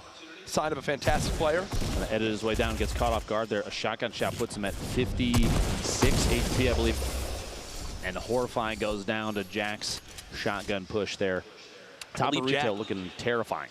I believe Jack is the youngest player on the United lineup for Fortnite. They brought everyone out there from the team. Met up with one of their general managers earlier on. You have 3 players still here on this side of retail, so potentially engagement still happening. It surprises me, though, that with the sound that was made from that, the shotgun shots, they're pretty loud. You're going to have players third party, but nobody took advantage in that moment. But Jack is getting pushed on. His opponent does have a top down on him. What you just saw right there was a brilliant, brilliant counter build play. Jack went to go pyramid above his opponent, but his opponent, Sean, placed floors below his ramps to stop the ability to pyramid up top, which let him keep moving forward with his builds on the high ground. Full advantage now to Sean in this engagement versus Jack. With the amount of health he has, the weapon swaps he can use, I'm expecting him to win this 10 out of 10 times. Puts it down, gets the edit, and he's trying to go for just a perfect time push there. Listen for those sound cues, see if he can keep track of where his opponent went.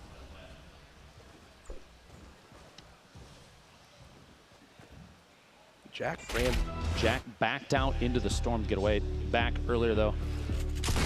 The pop down on Zate secures it, and that was after popping the slurp, which turns out he didn't necessarily need, but it was a smart play at the time. Now, Jack, we were just saying, this is a smart play. And what I just say, ticket for one. Literally, I was so confident in his opponent to beat him, and Jack knew. Like, I don't just say he's going to win 10 out of 10 times without kind of knowing how good of a scenario Sean was in. Jack knew that too. Jack recognized that as well and said, literally, this is so unwinnable that I'm going to run into the storm to reposition.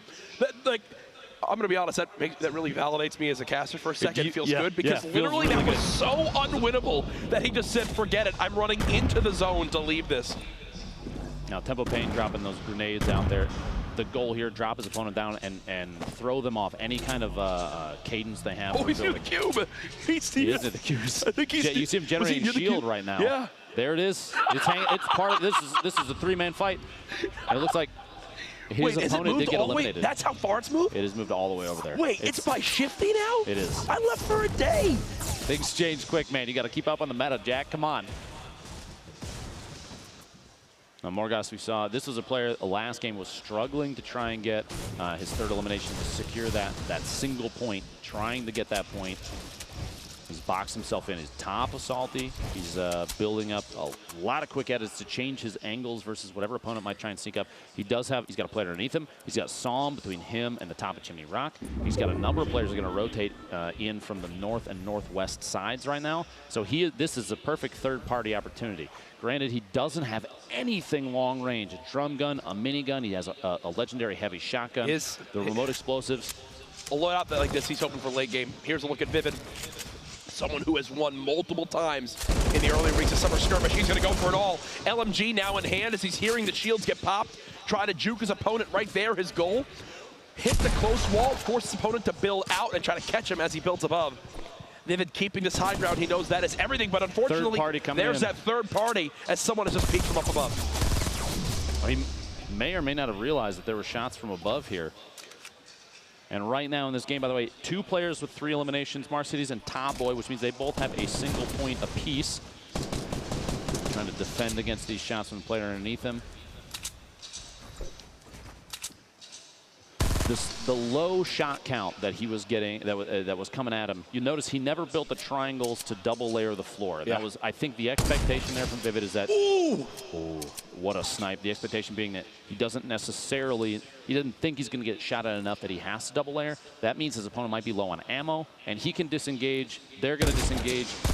They don't want to necessarily hit the shots. uses that bolt action to take out the ramp as his opponent was building up, and it forces them to drop down. They're closer to the zone. They're going to build back away from him, and he's just trying to keep pressure on them. Vivid knows he's in a very rough spot right now. He was just engaging with this player. He did hit the body shot, so they're at that time a max of 95 HP remaining. He's a hit for 105. Blue bolt action, and the grenade launcher going to come out. That's in the top left. Tilted, looking hot right now. Cheeto securing an elimination, the first one this game. Vivid is boxing in. He's made it into the zone, and this is actually where he becomes one of the best players in the world. Don't get me wrong. Vivid is great throughout the whole game, but where he truly, truly excels is when it gets into little battles like this. These one by ones, these quick edits, these maneuvering around the close areas. Look at this. People all around him. Three players in that tower, and Vivid is going to stay down below, maybe wait for a third-party opportunity, because if these two are going to engage each other, he doesn't have to push. If you play for position, if you play for ranking, that's crazy important. Now, what Vivid doesn't know is this is actually who he hit with the 105 body shot earlier. Cerverza, who didn't have any healing. You see here the edge of Salty is that's a lot of players in one spot, Jack. Yes, it is, man. Yes, a lot of third-party opportunities, but also, man, you put yourself out there, everyone is going to look for that pick. Everyone is going to try and take shots because those sound cues they're going to go off. People are going to hear the gunshots, and you'll see heads popping up like gophers left and right. Absolutely, as people are going to have to move on in at some point soon. Now, this zone, which was crazy that it was pushing everyone to the south. So here's the thing, right? Everyone was having to move to the south part of the map. This third zone, Ben, just stayed at the top north part. So the majority of the players are actually already in and around the zone, unlike last game when we were in this scenario, which is why I think we're seeing so many more people turtled up in these one-by-ones with still 48 left.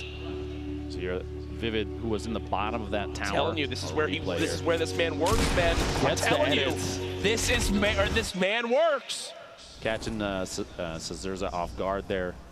The shotgun shot. And they build those catacombs, the multiple little chambers in there, in an attempt to throw people off on positioning. Because you don't necessarily, if you have 3 or 4 of those little one by one boxes built up with the roofs on top, you can't necessarily track where people are. And it gives you the chance to kind of sneak around inside. And like Vivid did there, like you saw, he just edits his opponent straight down, takes the opportunity to take the shot and get the elimination. So a quick update for everybody at home. Right now we have 4 players who've earned at least 3 elims. Top Boy, Jack, Marcides are all at 3. Fugues, who was leading this game at 4, was just eliminated literally seconds ago in 43rd. If I'm not mistaken, I believe Fugues got a point from game 1 as well. So he's been having a good job with the limbs so far. As we'll continue to update you guys on the live scores in game. Now in the action to the bottom right, we're seeing players use those little edits in the pyramids to kind of peek out. So how is this done for players at home if they're wondering how to do this themselves? Build the one-by-one box, put a roof on top of yourself, and then on top of that, the triangle. Dude, the triangle is so important because you can, as soon as you hit the edit key on those, you can pop your head through because the layers show up below the camera. And so you can peek out. They made some changes not long ago to the way that edits were done and kind of filled in the boxes, the platform, so you couldn't see. The triangle on top of a one-by-one still works, still gives you the safety because the coverage is still there, it's still built up, but you can peek out and watch other players' movement. I actually just loved what I just saw from Landjock right there. He threw the Clinger grenade, and recently the Clinger was updated where it no longer instantly explodes when a wall is destroyed. So instead of throwing it on a side wall, he threw it at the top because the new way that Clingers work is when you destroy the structure it's on, it naturally begins to fall down with gravity. So he destroyed the roof, the Clinger then fell on in, and the player got damaged and had to escape. This was Blue Tea earlier on with that double barrel up close and personal. Bye-bye, my friend. That was how Fugues was eliminated from this one. Punisher sitting on the top of one-by-one. He's got the window edited. He's using a little bit of third person to look out, see if he can spot people rotating, and that's high enough he might be able to sneak out. Yep, he can crouch walk out of that just barely and look for a shot. He's trying to sneak his way out. He's going to close it up. These players closing their gates behind him because someone could sneak in. 35 left. And you're starting to see a lot of these chambers built up, the roofs and the little one-by-one boxes, and the shots coming out. Max is just going to spam down these walls, gets Sinful, caught right at the wall, secures his first elim, and you see peeking out the top of the triangle, the top of his little building. He's trying to watch for more rotations. He did just hear an explosion just before that, so there might be somebody else still out there. More elims primed for the picking right at the edge. Jota taking the launch pad in. He's going to try and find somewhere an unoccupied location. Vivid, Shido, Powder. You have tons of players still boxed up inside Salty. It's still, there's just so much pressure from that side that maybe escaping early, like you saw there, it's a good call. And Crypto goes down in the feed. You saw it to SMG spray from Landjack now. Right in front of Punisher, front left. You've got boxes built up. Front right, boxes building up. Players, it's almost like they're nesting here, waiting for just the right time. And the reason being is they're inside the safe zone. Use the brick, get yourself a good structure in the window edit as Punisher is trying to make his way away, kind of building some catacombs, closing himself inside. Going for edits, see it. Extending right that there. out. Edit, quickly build an extension. Edit, quickly build an extension to try and give more room to move, more safe zones essentially for himself, where he still has vision out on other people and can maybe third party if a push happens. 72 hours still in this one. Built up He's top. playing at the bottom mountain, and yeah, that's about as use. Look, I'm getting. You want to know the information I get from that graphic? There's a ton lot of people left. There's a ton of people left. 30 left in this zone. The zone is moving into. This is the last time it closes before it starts to move. So things are about to get hectic on these rotations. This is actually more players than even are normally left in this scenario in competitive matches, which are already kind of above. But this is a lot of people trying to play for this late game. Hey, I haven't gotten many limbs. I need to get top 10. People are looking for ranking now to get their points Yes. to try and secure for the remainder. Because after this one, there's 2 more games left and today. I think that this happens because top 10 earns the points. Yeah. I think this would be different if it was like a point for top 5, or even or even if it was only the kind of the top, like third gets 1, second gets 2, first gets 3. People can land in top 10, Because you can and get that's top enough. 10 and earn 1 point. So many people change their game plan to, I just need to get 1. And that's why we're seeing so many of these structures just built on up. A little peek shot from Zayt on Nate Hill, who's built up in a 1-by-1 as well. And safe play isn't necessarily slow play. You have to keep in mind, these players, they're used to watching for rotations. You see top of the hill and engagement happening up there. Punisher's watching from a distance, trying to check to see if anybody is hanging out in this single box, and there is somebody in there. The turbo build saving him, just holding down left click with the build out. But they wait for these rotations. They look for opportunities to eliminate, because with this many competitive top skill players, it's not about who is necessarily better, but it's about who makes a mistake first. Because they play for perfection. A lot of them, they know exactly when to move and where to move, depending on the loadout. They know what their opponents are going to do, and so they also know exactly when a mistake happens. You see your Landjack is looking for a third party and somebody that's just outside the zone. So for everybody at home right now, with 25 seconds until this next zone moves, because it's, excuse me, because it's one of the first ones where half of it is out of play, expect to see players drop like flies here. And you can already see people inching on up, not using any build, just trying to kind of sneak between all this. Here we go. A look at the elimination leaderboard from now. 6 players from this match right now. Even with 2 eliminated, 6 players from this match already have 1 point. Jack, Nate Hill, Fugues, Top Boy, Haste, Farika, and Mars Cities. We've been watching Landjack quite a bit here because his play, his edits, and his positioning have been exceptional. You see he's inside the safe zone right at the edge already. Prodigy Ace is pushing away, and the bounce pad to get in, flying over the top of both of them. They're essentially building the same path on top of each other. You saw Jax drop down in the back. He might be looking for elimination here, trying to push in on a He's already player. got 4. This would be for 2 points at 5 plus a limbs. He's made it into the zone, but he's got no materials. He's got to win an engagement here. He knows it. He's going for it all. This is kind of an all-risk play right here. Can he get the victory? Well there done. It is. Ashton goes down to Jack's drum gun, the shotgun. And look at what he's rewarded with, Lupo. Shields. 600 plus 600 plus wood. He had to do that. He had no choice. And not only does it earn him another point, but it earns him a chance to win this game. And now he's dead. I'm going to stop complimenting people. You need to stop it, Jack. Done. You've lost 2 players so far. Alliance Powder getting the third-party elim there. I feel so bad, takes but I don't at all. And the third-party shots there. Lassie's looking up top. Top Boy literally on top of the competition. He's already in a safe spot for the next push. He has the best position right now in terms of elevation. He's right next to the next zone. He can move whenever he wants. His loadout is even, for this late in the game, his loadout is fantastic. 350 wood, 300 brick, 130 metal. He can build a ton of surfaces. He's got the blue drum, a legendary. He doesn't have a lot of ammo. Barrel. He does not have a lot of ammo to spray with. With this with this few players left, or with the storm moving, I should say, too, he doesn't necessarily have to use the ammunition if he goes for placement. Yeah. He can let people take each other out. You see, this is the time. Especially, look at the way that the circle is moving up the hill. People have to move up. You're going to see. Watch the loss in the storms. Already 2 have dropped in the storm, and I don't think that'll be the end of them because the verticality adds a whole nother level. People are going to drop like flies here. From 20 players remaining, now down to just 13.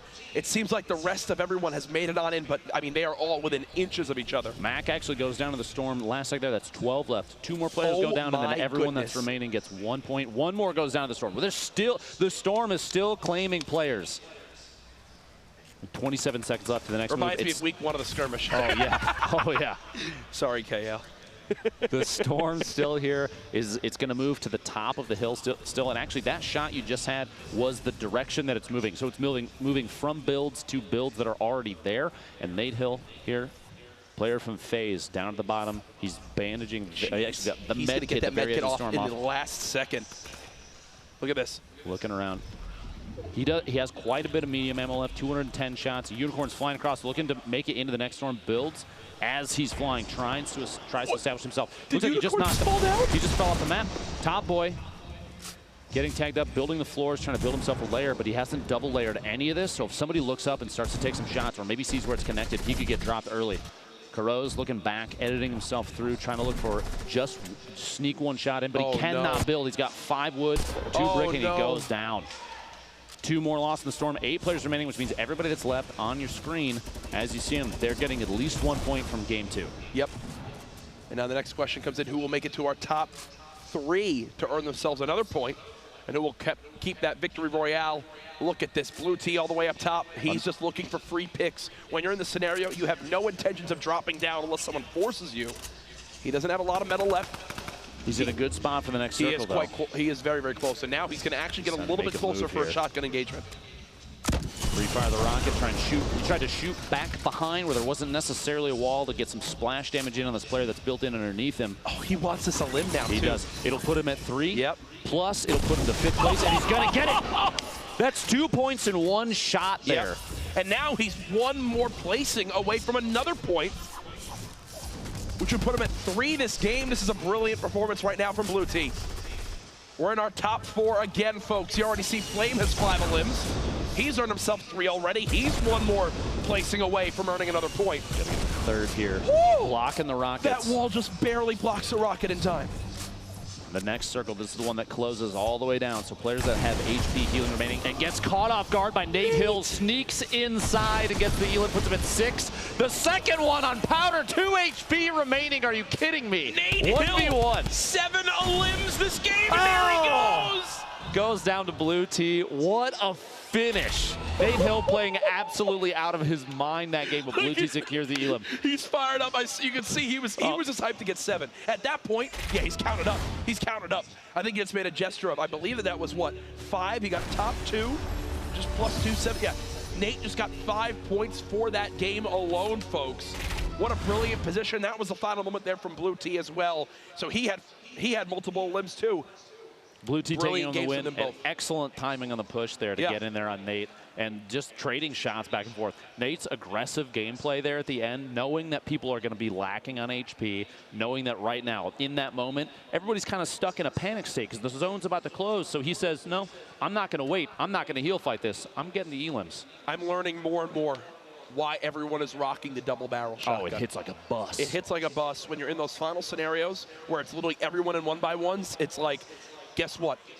Where it's weakest from range, when literally we're all hugging each other, it's going to be quite good. And Nate showed it right there. Those last 2 limbs coming in quite quick. What a power play from him to not only get top 2, 7+ limbs. We've got a quick look at a lot of his limbs from this one. We'll go ahead and bring that up for you folks at home. Again, recently signing to FaZe Clan, making waves already here in day 1 of the final week of the Summer Skirmish. A monster game from him. This was earlier, the kind of cat and mouse between him and Enigma at this little like cave structure out here, and he catches him off guard. Enigma trying to build and save himself and just wasn't fast enough. Nate sneaking up on C9 Blind, another excellent player with the drum gun. Incredibly powerful. The fast build there, he built the ramp and then another ramp to just kind of close him out. And at that point, top down, Blind has to make a move, Yep. and Nate just waits for the timing. Just waits to the right second, takes a shot, and gets it. This is for looking for Elam number 4. And the snipe, 86 meters. X is caught off guard, looking to third party himself, and Nate says, no, I got this first. The shot on I Saint. mean, that's like 160 damage he's hitting right there.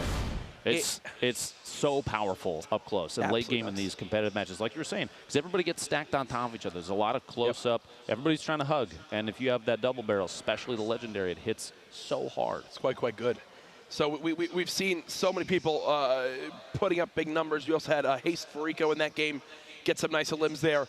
We'll take a look at these clips as well. Try to show some love to everyone participating here in the final week of the Fortnite Summer Skirmish. That's really accurate long-range shots right of the last shot on Boss, just barely pulling it off. As you're saying, there's so many skilled players here. It's going to be tough to see everything. Fast edits from everybody. Everybody landing shots, really good pushes, including llama transitions. That's the best transition I've ever seen in the history of sports. I wish I had that. Yeah, I need that. Yeah, can we actually take that for our own I broadcast? think we can. It's got to be in the contract. Either way, I don't think it is, but hey, let's go for it anyway. Again, the rule update that we keep mentioning. Tonight's match is going from 6 matches to 4, so we're halfway done with the action so far up to this point, and already we're seeing some of those people pushing towards the top. Again, top 33 from tonight qualified for Monday's grand final. We have more replays, though. These from Blue T, who won that last game, earning himself the +3 for the victory royale. And I think he got enough, too, for some limb bonus as well. We'll have to see here towards the last clip how many eliminations he actually came away with. But really accurate shots, takes Fugues out, who at that moment was actually leading in eliminations.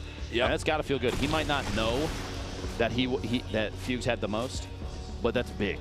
That's a big play. You see here, he's got 3 limbs already on top of the win. It's going to put him at 4, but it's not enough to push him to the 2-point limb bonus. Actually basically limbed himself there because he had to move with the zone. He did. Shot out his own wall, and wow, look at the extreme joy that came from Blue T. He's a pro. Confident. He's good. He's like, oh, I won another game of Fortnite. I have a ton of those. Another day in the office, Jack. Right. And meanwhile, I'm winning my 1400th game and getting up and dancing like an idiot. You played way too much Fortnite, Jack. I got to be honest with you. I'm right there with you. Don't worry. No, don't worry. It's fine. You can never play too much, but either way, the action incredible so far. What's standing out for me? Double barrel shotguns, the late game build fights, and quick edits. Oh yeah. And again, we haven't actually seen as much third partying as I would have thought in a lot of these battles because they're kind of ending so quick with the shotguns. Players are choosing, I think, to wait till later because you get the points just for placing, and so they're favoring placement gameplay over maybe potentially aggressive. Yep. Waiting for those chances, and those last circles they're deadly every time you're seeing, and especially this one. The storm position was such that players had to move up a hill. Oh yeah. And last second movement like that, especially if you're forced to climb, it's going to be punishing if you don't move early. We saw that. A lot of people went down to the Storm. Maybe the Storm being one of the best players in the game, Jack. They've been racking up the points. Unfortunately for them, Storm can't win, thankfully. They can't place. Either way, we've had incredible action so far tonight. We're just halfway done with the action. We're going to go to a quick 5-minute break. When we come back, games 3 and 4. Don't go anywhere.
He would be like, ladies and gentlemen, we are back live here from the Summer Skirmish. You might have caught the tail out of that. Lupo and I have a little discussion. A lot of really notable players here. Some of the larger or even the largest names staying at home afraid, but that's just, that's just the way of the road, dude. Who are you talking about? I have no idea. I don't know. Maybe you could pon and we'll find out. We love you, Tyler. We just saw your tweet. Again, everyone watching, hundreds of thousands watching online, a bunch here live at PAX, having a blast. This is just day number 1. We still have 2 more games to go tonight, and we'll keep you guys updated on where everyone stands later on. But for now, we're going to be hopping right into the action here momentarily. All things considered, though, so far, games kind of acting as I thought. I will say, quite surprised with how intense these endings are. Even with normally how stacked with players it is already, like 20 players left for the final zones. We were seeing like 40 left for the final 2 zones. An extremely high count versus even versus previous Summer Skirmish weeks. And it's the combination of maybe the ranking, landing top 10 gets you points. On top of that, $1.5 million. And if you make it to the grand finals, $5,000 minimum prize. You can't blame them, Jack. You can't blame them. You can't. And we're ready. That's a sign of game number 3 about to be underway. The battle bus has launched. Let's get on into it. We know Struggs took game 1, Blue Team with game 2. Who's coming out on top in game number 3? It puts them in really good positions. Like you said, the top 33 from each of these qualifiers gets in the grand finals. So some of these players, we might not even realize it, but players like Blue Team, Nate Hill, Struggs, they've already accrued enough points that they might be good to go.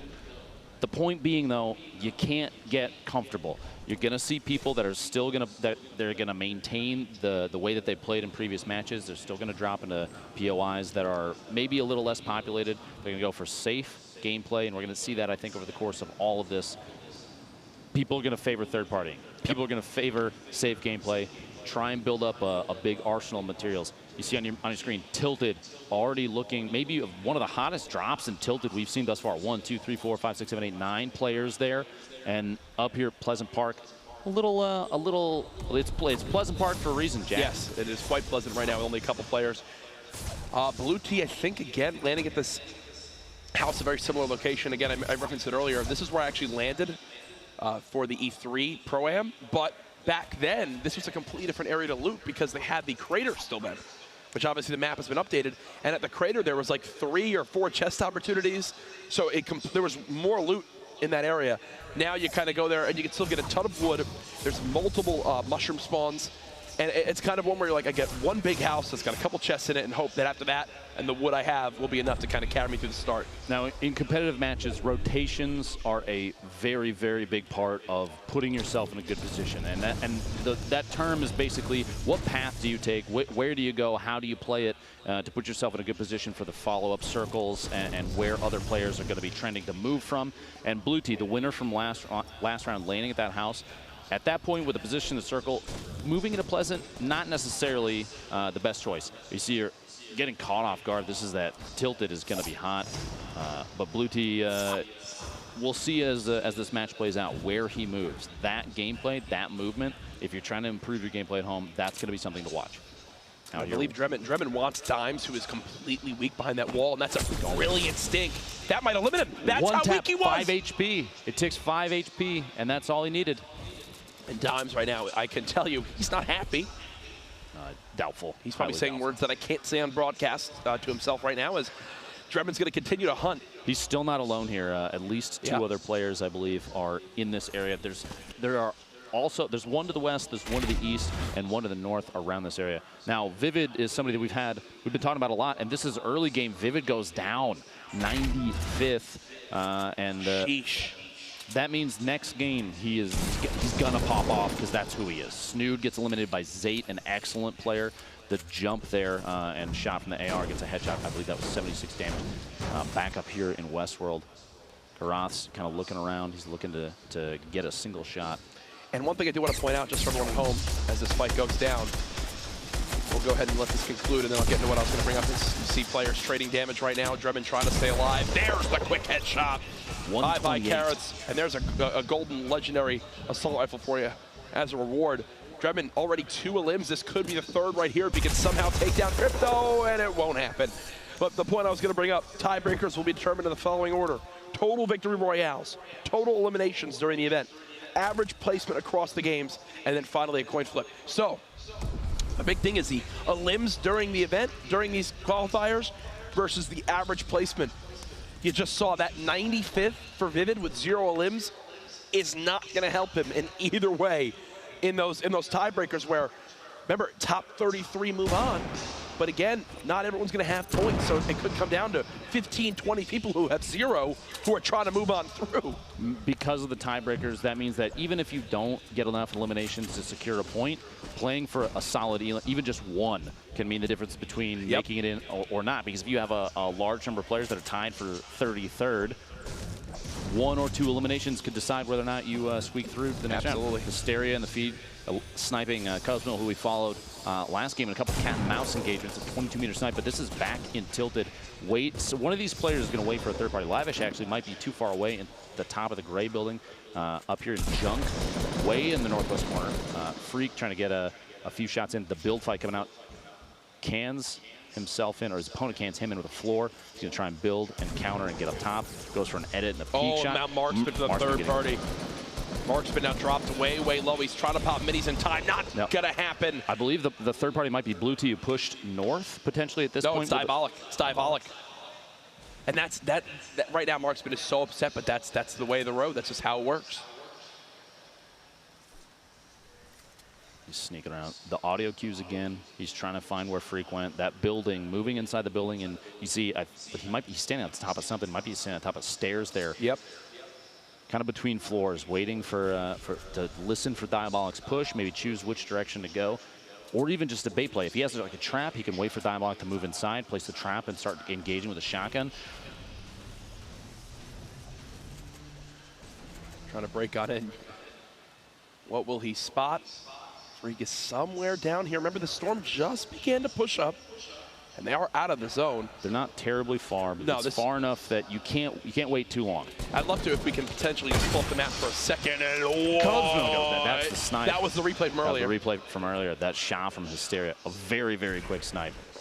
I'd love to potentially bring up the map when we get a chance, when some of the action dies down for a moment, just to see how central this zone is. As Freak is going to go ahead and try to push the agenda on this engagement. Does he get the wall down? He does, but the player should just build above him. And Freak realizes it now. He's going to try to fight for this high ground, but look at how high up his opponent is. Freak like he's got the high ground back. Blocks his opponent out, who backs up. He's trying to go for Oh, man. The top-down advantage swap back and forth over and over again. These players always trying to outbuild each other, and they're so good at it. They keep swapping positions. Ooh. A ton of fall damage. Takes a shot. This Freak is going to try and hide underneath. He's very low on materials. 3 builds left from Freak. Diabolic has the top down and the shotgun out. Look at this. They're both popping slurps simultaneously. The zone is there, folks. And there's the view of that map. Look at how central this zone is, Lupo. Gets a little tap. They're tickling each other as they try and move inside the zone at the same time. Difference here, Diabolic has a ton of builds. Oh my a ton of materials left. He's going to go for this peek shot, the shotgun. And there it is. What Freak goes down. Beautiful juke right there.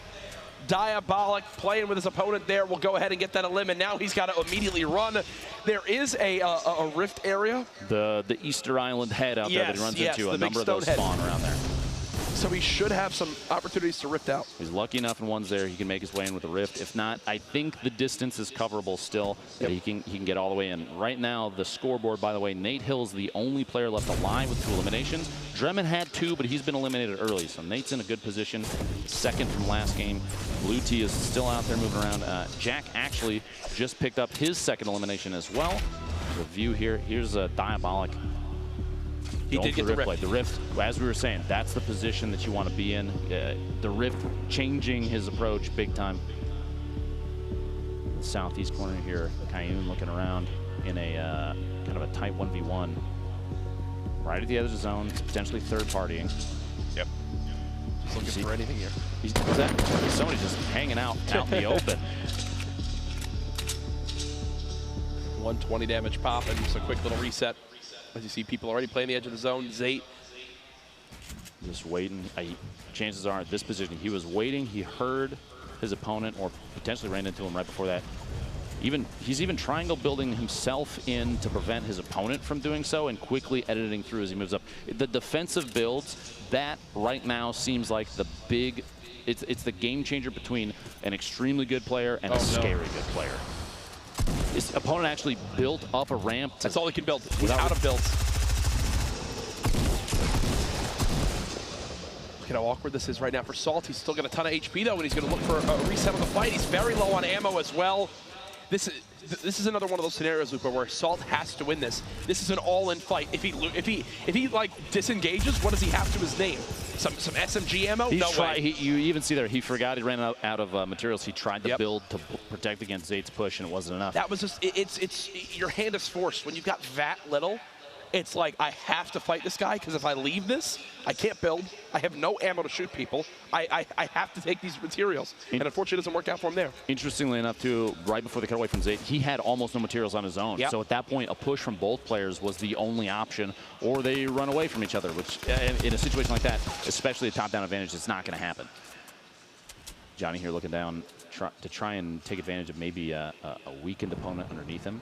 He doesn't realize Huckle Guy almost half of Johnny's HP. The trap going out, kind of a protective trap just in case his opponent builds up underneath him, tries to sneak into a situation, or even a third-party push happens, which with the way that these players have been playing, kind of unlikely. I almost feel like some people can assume there won't be third-partying some of the time.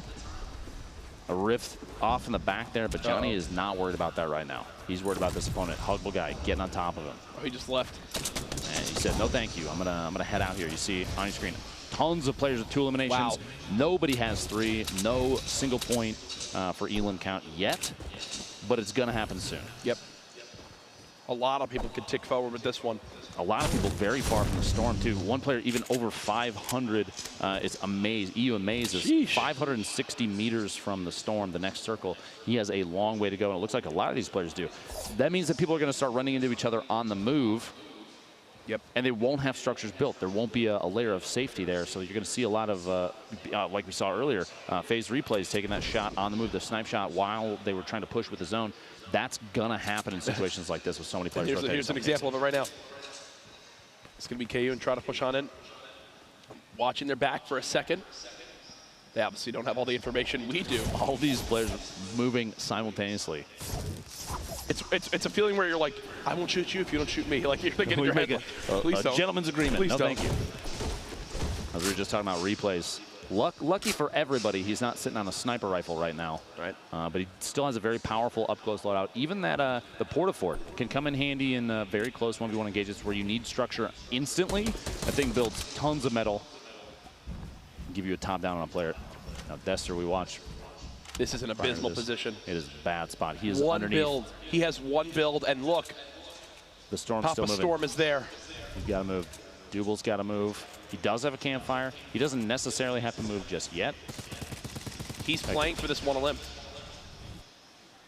And unfortunately for him, Diggy's above him still. Now, I'm not even sure if Dubal is playing for the elimination. In this situation, he had a slurp rolling and put down the campfire. He's playing for the storm to push his opponent away so he can move at just the right time. He doesn't necessarily have to engage, but he does need his opponent to leave. Otherwise, it might kill the feed for him. Oh, gosh. Diggy is at 4 limbs right now, so this would be a 5th elim to earn 2 points this game. Diggy peeking. Does he decide to pop the medkit? It doesn't appear so as of yet. He wants this fight. I think he's worried about his opponent potentially dropping the storm down to just 16 HP to build up. It's too late to pop that medkit. He's got to go for the elimination. Look at how quick. Oh, he my gets it the last second. Trap a limb, and there he goes. Diggy with 5 limbs in the last moment. A brilliant trap there to earn the final point. He opted to die to the storm, get the 5th elimination for the 2nd point instead of healing. That man was doing that all on a controller. Absolutely mind-boggling. Are you kidding me? Top of Dusty here. Ashton built up. They've watched a lot of Nick Merckx, I can just tell. Oh, yeah. It explains why he dropped tilt. Actually, I don't know if he dropped tilted all the time. He's made that up. If you watch too much. It explains why he's flexing his trap muscles. Exactly. There you go. Ashton moving off of Dusty. This situation there, he's pretty far, maybe one of the furthest players from the zone because you see there on the screen the position. The number of players, there are actually not very many on the west side. Almost nobody in the northwest corner. But the south side is, because it's the circle is so far northeast, the south side of the zone, if you're down there, you're in a bad spot. Early move is going to be, in my opinion, better. You get into the safe zone quicker, but you see there around the tunnel, the map just a second ago, there were a lot of players built up in that area, which means third partying is going to be heavy if you're moving in from the south. Maybe early movement, it should be running through everybody's mind. Yep. Get in the zone, get safe, and you can join on the third party, party, as they say. I don't think they say that, but I think I've never heard that, but I like it. Not a single time. We're starting it now, Jack. Whoa, look at the inventory now for Top Boy. Got the shotgun swap, the SMG spray, jug, launch pad, over 1,000 material, 1,200 material. He's got a ton of build. Top Boy's in a great spot. He wants this build early. Looks like a build fight. His opponent right there. And this is a sign of an opponent that they're not looking for a fight. Nope. Even though Animal still has that much health, he can almost play mind games. If you're Top Boy, you're thinking, wait, this guy's playing extremely defensively. I'm thinking he doesn't have much health, right? Meanwhile, Animal's full HP. He's more than ready for a fight. Top Boy maybe making the decision here and say, okay, you can stay down underneath me. I'm going to sit at the edge of the circle and play safe, get some more material, because just a moment ago he was at 800. He burnt almost 300 material just in that engagement, just pushing over the top of Animal, who is an editing machine underneath, making sure that he's safe, as many layers between him and Top Boy as possible. The speed of these edits, man, just blows my mind sometimes. It looks like he just turned his head, but instead he also edited his ramp to reset. Like, okay. And right now, most eliminations. Diggy we saw with 5 earlier on. Ironically enough, the longest elimination is from Salt at 173 meters. Wow. 40 pleasure. The dance moves from Top Boy. Is that almost a taunt? I think so. Saying, I'm up here and I'm not leaving. We're roommates now. That's a statement. Ashton, a lot of players right here, Jack, we've seen that a ton of times. What's the point of that kind of building? They're right there, building the surface above you. Why do these competitive players do that? It's simple. Cover. He sees these 1x1s right next to him. He sees these players in these little towers. What are they going to do? They're going to shoot down on you. So how do you protect yourself? You build yourself a roof. Simple as that. Ashton now looking for the reset. He wants to move early. He's going to land right on this player at the temple. It's wall now. He's going to build more of those layers above the cover. And then he put himself in a safe spot. He's bunkered down and tomato temple. Kind of taking a breather, right? He just did so much movement. He's going to reset for a second, kind of get his foothold, look around, see who's in his surroundings. I think it's also key to stop and just listen. Where are fights happening? Where can I potentially third party? Like this, for example. Building those windows, it gives you an idea that he's kind of thinking, okay, I'm looking to shoot someone in the back, maybe pick up a free limb. Because he only needs one more limb to earn a point. Yeah, he's watching through. These players, they'll do an edit and they'll reset immediately, because as the ball, especially with the brick, as the bricks are filling in the gaps, you can see through what hasn't been filled in as the HP fills up. Yeah. And so he might not be editing, but he's still looking through, trying to watch for opponents on rotation, see if it's an opportune time to stick his head out and take some tap fires at people. Severin moving right now, trying to get in the zone early. He's staying underneath people. Doesn't realize, yes, Brandon is right above him. He's got a number of other players that he's moving underneath. I think at this point, you can almost assume at least 3 people are above you no matter where, because there's 36 people left and the next zone is closing. This is the last one. Jack Fort starts to move, and that's where we're going to see big waves of eliminations, players putting themselves. And it's still really another northeastern zone. Yep. You see that? People still having to move up to that northeast. Top Boy and Animal still both alive, still both moving basically in the same cadence right now, as they're trying to get in the zone.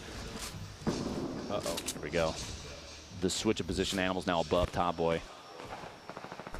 Actually, that's not Animal. Basuji has moved in above Top Boy, trying to get into maybe a last-second elimination as the zone's closing in here. And they're both outside the zone. They're going to have to make a move here. Basuji decides to move up. He's getting shot from that might be Animal above. He's not getting third parties. He's getting 7 partied. Literally everyone is shooting at him right now. 30 people and half the lobby is unloading medium rounds on whatever he builds. And apparently he's still alive. Somehow. You see he's got Basuji roughly 30, 40 HP. Top Boy and Animal now fighting it out yet again. It's like Wailing Woods rematch. 28 players remaining. Here's Lavish earlier on. Gets Johnny inside Tomato, down underneath a spray from the SMG. And can you tell what side of the zone we're on? All these people stacked? Yeah, this is where they had just moved in. from the far end of the zone. Povesy, who we saw with the awkward bounce pad play earlier, You'll see he's actually already in the next zone area. You'll notice he's not carrying any bounce pads this time He either. saw them earlier, just dropped them on the ground. No, thank you. A lot of top-down play. Punisher in a really good spot, but remember, the top of these buildings right now is not necessarily the biggest advantage. We've seen a lot of crazy plays from underneath. You can have people that will capitalize on your build if you're very high. They'll use explosives to drop your structure down and catch you off guard as you're falling in. Those eliminations are big too, because you take people out of their towers, you reset structure, and that means that you can decide what to build there if you take that position. They can be in really good spots. These players are gonna have to move northwest here. That was 3. That's 3 for phase replays, putting him in at 1 point this game. A replay from earlier, a replay of replays from earlier. See that? Oh my gosh, the shotgun shot on Kayun. What a play there. 26 left. Punisher is in a wonderful spot right now. But the number of players underneath, Psalm, Nogops, DMO, Vide. You have so many people here.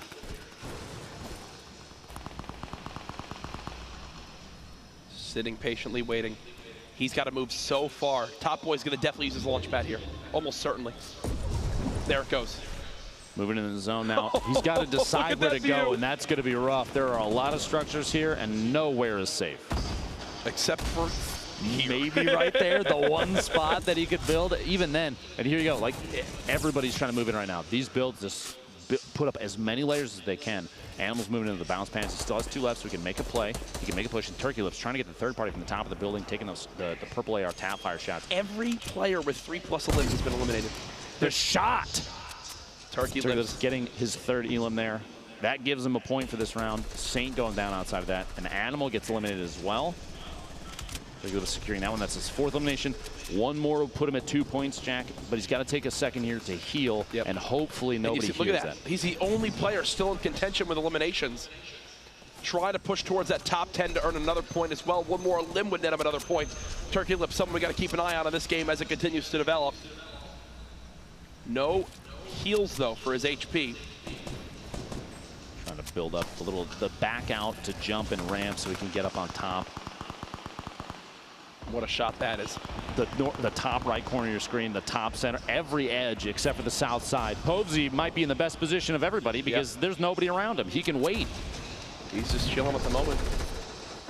Turkey Lips still in this building. He's so frantically hoping, Lupo, that someone just peeks too far that he can get a free shot on. He's trying to take advantage of this too. All these different structures going up, and he has 1 grenade left. You got to make this one count. I don't think it didn't happen. Morgos eliminates Diabolic. Vide eliminates Nikiski. The storm starts to move. That bottom right corner, tons of players are going to be forced into engagements with each other. 12 left, 2 more go down. Amaze gone. That was Turkey Lips with another limb. He's earned himself 2 points. Look at the edits. He's lost the high ground. Turkey Lips making monster plays right now. He's got players in front of him again. It's like Punisher has basically 0 HP. All he needs to do is breathe on him funny and gets another elimination. Punisher actually goes down to Brandon, and everyone moving in there. But right now, what's funny, everybody was forced north, and now they're from south. He's getting trapped. Oh, what Are you kidding me, dude? Oh, no, Turkey Lips. What a play. Uses that new double barrel to blow up that wall in front of him. And just like that, he says, Povesy, my friend, no. That ain't happening. Gets the high ground, and now he's looking for the retake in this engagement. What a play to dodge the trap. 9 players left. Everyone that's left alive now has at least 1 point. That launch pad looks so juicy. Just outside the zone. I would bet you in this situation, Psalm will push with that and utilize the zone's going to push that way. He's in a great spot for it. He's going to get there ahead of everybody else. Here it comes. He can wait and then use that at the last second. Watch. Boom. High ground. Fly with it. He might hit it again. He might hit it again. Come back. He's trying to get ahead. He does realize somebody's there. Doesn't know that it's 72 hours. Now Brandon's using it. That might be one of the most used launch pads in this game. Turkey Lips with 6 elims. How has he done this with just 70 HP? No! Get caught outside the zone. The tick, and he died. Earned himself another point, though, for top 10. Yep. Povesy now on the high ground. Building on up, top 5 players now. Povesy in the top 5. Needs 1 more limb to earn a point, though, for eliminations this game.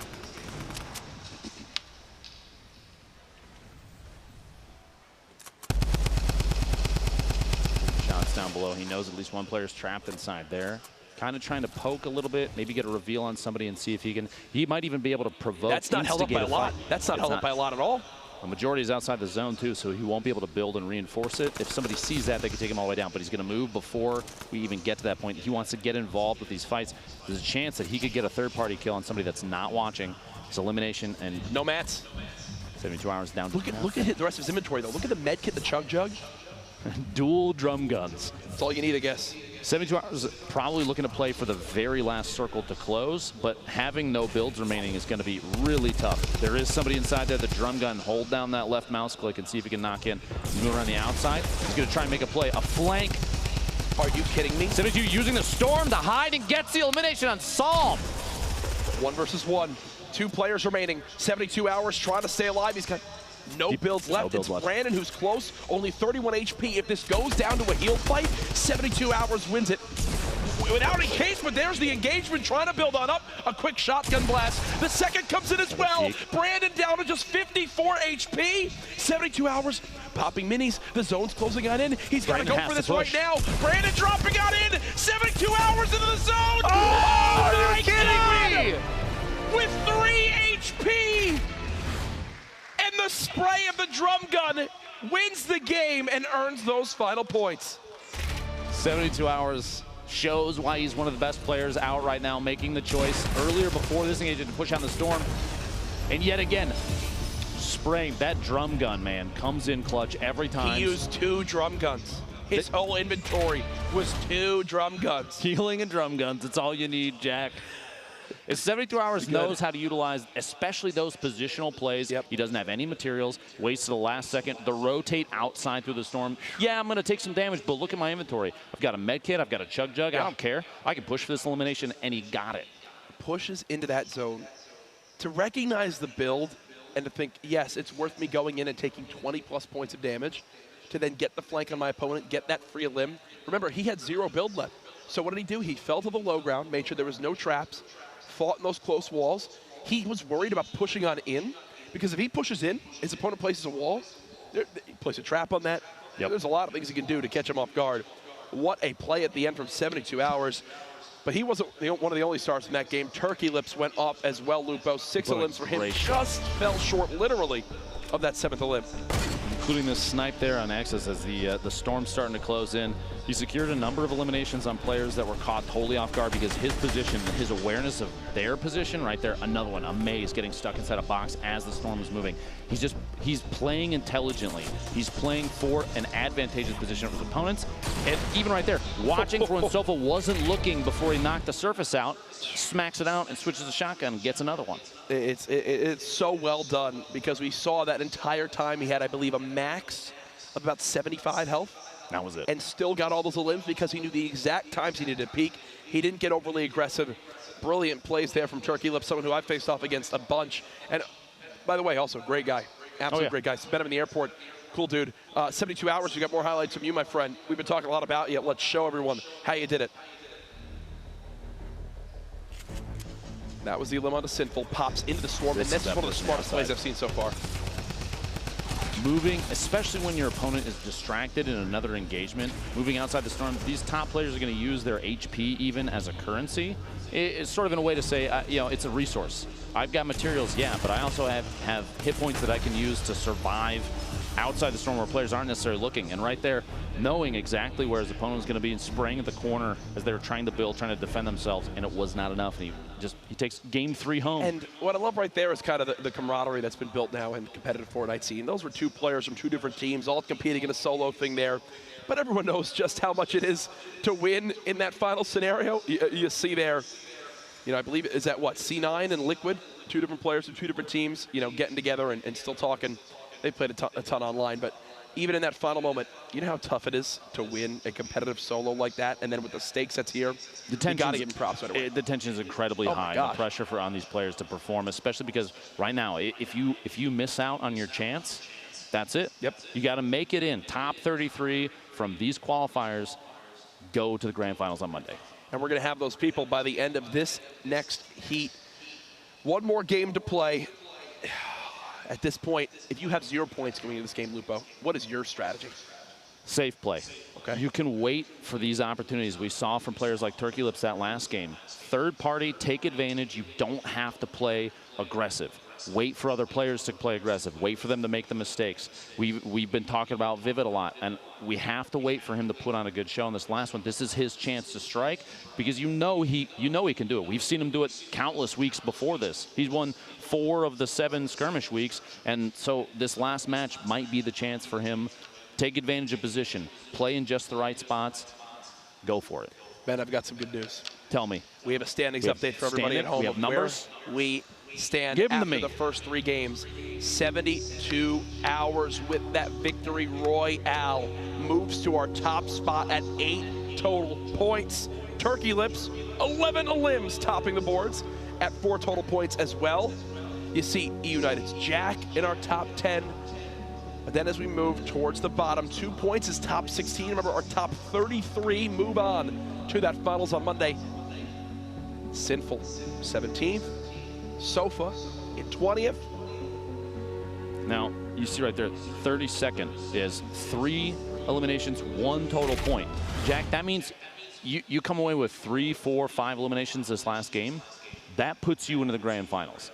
Anybody can still make it in. Yeah. Literally anyone that's playing in this next game. That's such a good point. It's crazy. Anyone up to this point can still make it out, and that's the beauty of it. And guess what? If you're like, oh, 1 final game, I'm sad, don't worry, we're back again tomorrow. 4 more games to see who exactly can make it in as our next 33 players. So many big names participating as well. You know, people we haven't seen tonight that'll be here this weekend. We mentioned Myth earlier on. He's on the way. Tifu, if you've ever heard of him, he's okay. He's done okay before. I've heard of him before. So many big names. Just wait and see. It's going to be a ton of fun. Again, shout out to everybody who's been watching live. Shout out to everyone who's online. Show some love in the chat. Again, use that hashtag Summer Skirmish.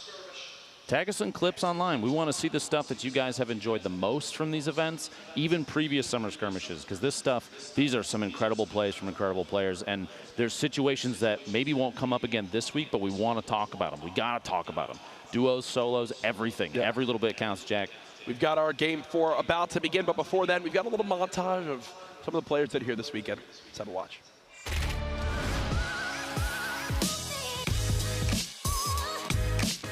I've just played the game so much. I've been putting in minimum 10 hours a day for the past 5 months. You came all the way from the UK just for this. I put in over 12 to 14 hours a day every day. I want to win more than anyone here.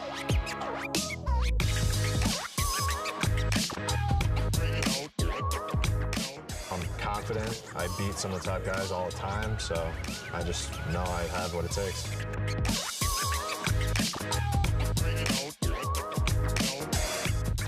I put the money maybe towards college and making this like a possible career for myself in the long term.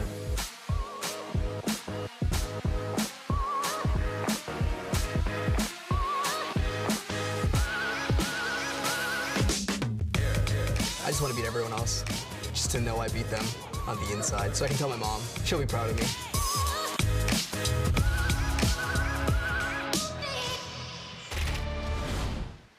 Jack, I'm proud. Game 4, man, it's coming up. I'm so excited.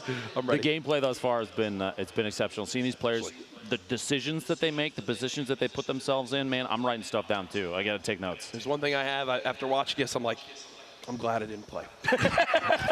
Yeah. For everyone that's been asking, I'm glad I'm casting. Here we see in the feed, Courage JD going down from. I'm looks guaranteed like to someone make money this bludgeoned him. weekend up here casting, and I have no pressure.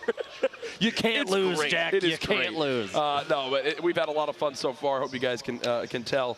We should be getting into the game here momentarily. I'm looking 2, 1, I believe. And away we go. The bus is about to go. Ladies and gentlemen, game at number 4, our final match of the night. Who will be our top 33 to qualify for Monday's $1.5 million grand finals? Final week of Summer Skirmish, Jack, and here we go, game 4. Put it? some noise in the house here, please. I love it. As we fly in, you're going to see players starting to jump out.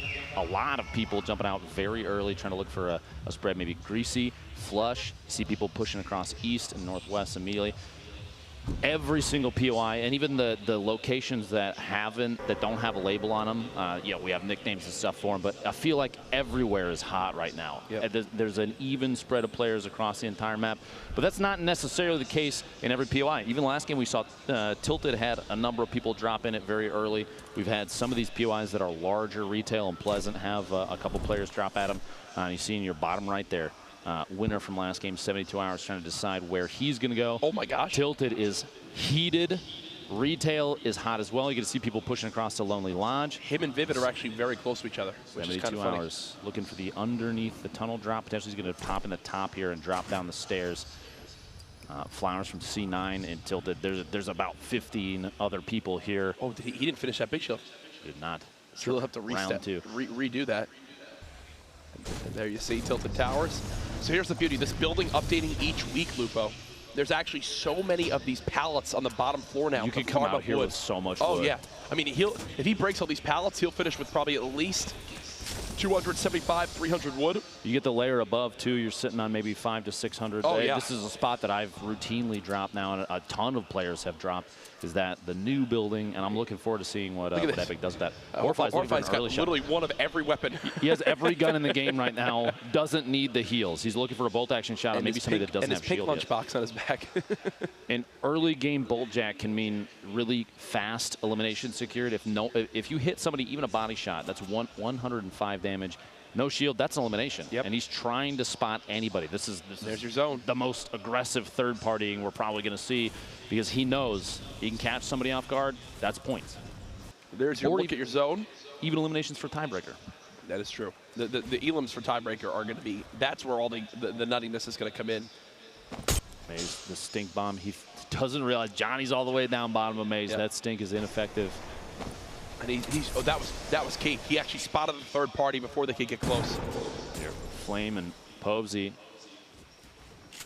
The third party though. Flame gets a shot on Povsy, gets the elimination. He's got to immediately build and defend himself. Does not have a lot of build left though. No platform left. He just ripped it to go. And Flame's going to try to follow us up and get out in time. Wow. So here's what just happened. That player ripped it to go to try to get to the high ground. Flame then immediately dropped down, used that rift to go, and then I believe the player who originally used it didn't get back down in time to use it again to follow Flame. So Flame just had a free get out of jail free card, and he's going to reset to another area on the map. Intelligent play from Flame there, following an immediate elimination too. Back over here in Salty, Prodigy Aces trying to sneak. He's just track down a target or two underneath him. Shido is just waiting. Saint maybe pushing him with the third party soon. It looks like he might be over the hunting lodge over there. Potentially, he's probably too far away, but it might not matter. Now over the bridge, this is between Risky and Lazy Lynx.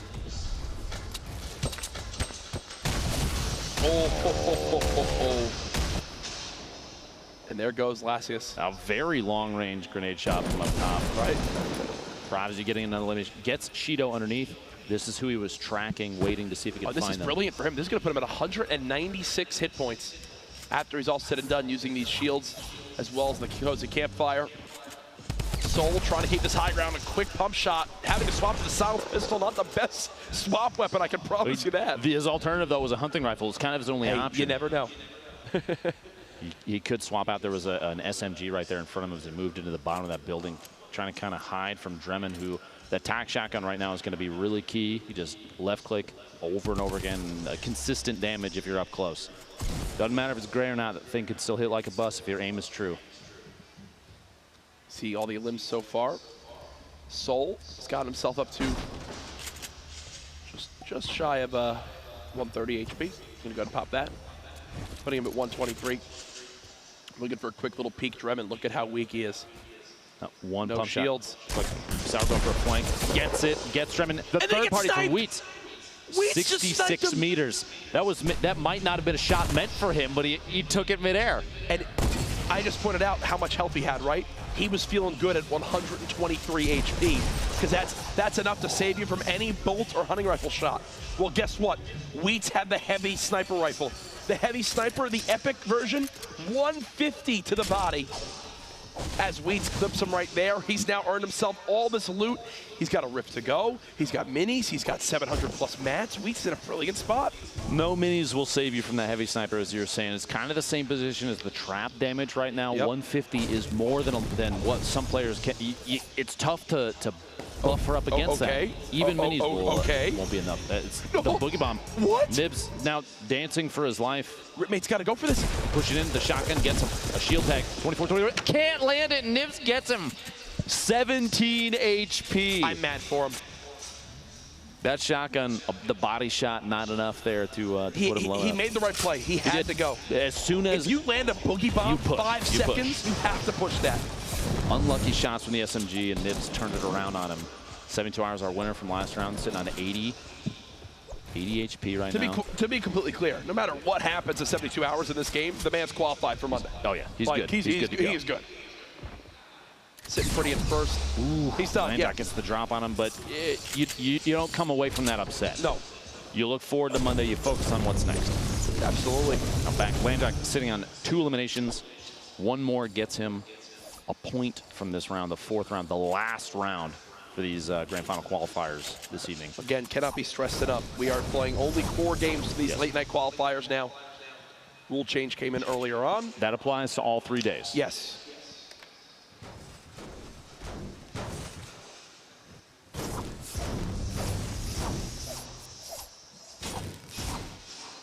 Been pleasant, some movement there. This is the top left, the replay. That was how he got to this point and earned himself the chug jug, the med kits, everything. His kit right now looking exceptional. I mean, green AR for like kind of mid to long range slow tap fire. There's the rifts by the Durburger up here. He sees one just over that hill. He might take a point or 2 of damage from the storm, but I mean the position that he's in right now is so good. He's going to be able to choose where he wants to go with a rift. He's not going to get threatened by anybody on his way in. There's nobody else there. Meanwhile, back at Tilted, it's still hot. Still players in here. I believe 4 at the moment. He's getting third party from outside. Double says, I would like to get that elimination. Tries that blue hunting rifle. One of my favorite snipes, but sniper rifles in competitive matches early to mid game are fantastic, but you're going to see everybody, you're going to see people drop those typically. Maybe not the heavy snipe just because that amount of damage and its ability to drop a surface in one shot. Players can use that aggressively. You can be point blank, quickly shoot out a wall in one shot and push in and swap to maybe a drum gun. The fall damage there, though. And this was so smart. You see there, winds up, did he get the pyramid off? I believe he did. The rocket giving out 90 HP remaining, does 110. Launchpad could not jump onto it. Federico gets the elimination before that escape, and it looks like Federico actually has the launchpad of his own now. What Cerverzo was doing that whole time was he was dropping down that structure to where there was only one area left that he could C4. Unfortunately, he wasn't able to follow it up with the elim himself. This was horrifying. He used double C4s to eliminate his opponent in the new building in Tilted. We'll go for the shot. Double tried something fancy there. He's really looking for a quick little sniper. It looked like a head shake of frustration at the end. Call that an ogre twitch. Not really. It wasn't really an ogre twitch. There's more. Those are circles. Yeah, circles. Somebody hiding on the stairs. Doodle's going to have to build up a couple layers there. 54 HP left. He still does have 2 minis, so he can get the most out of his minis, which he's going to do right now before the zone moves. He's got 1 minute and 10 seconds. But his player underneath him knows he just got a big shot. Probably saw the white damage number pop out, which means whether it was a maze or horrified, depending on the position, they know that whoever's up top, they're not sitting pretty right now. So a push could happen. Absolutely. But third partying is still, I mean, you see on the map there's still 5 players in Tilted. 5 in that little area, and that's going to move soon. They're all going to run into each other because the push out to the river right there, Jack, it's super exposed. There's not a whole lot of coverage. You have to move across the river. Horrify goes down to a maze. Maze did take a little bit of damage. Thankfully, he does have 1 minute to give him 25 more shield.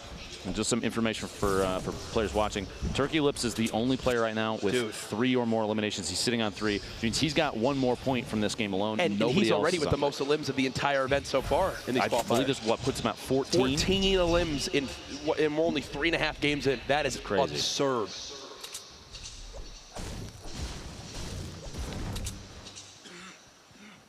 He's still making some moves out there at Tilted. There's still a number of players left, but back here in Salty, Alfano's trying to building up a resource buffer is what he's smacking the cars. Cars, one of the best metal resources in, one of the only metal resources in Salty, and even though he's sitting on a ton of materials, Jack, he wants more. Going for as many as possible is so crazy important. You see on your screen, by the way, Sofa, one of the winners of our heats from earlier today, has 3 eliminations as well. So that's a point for him too.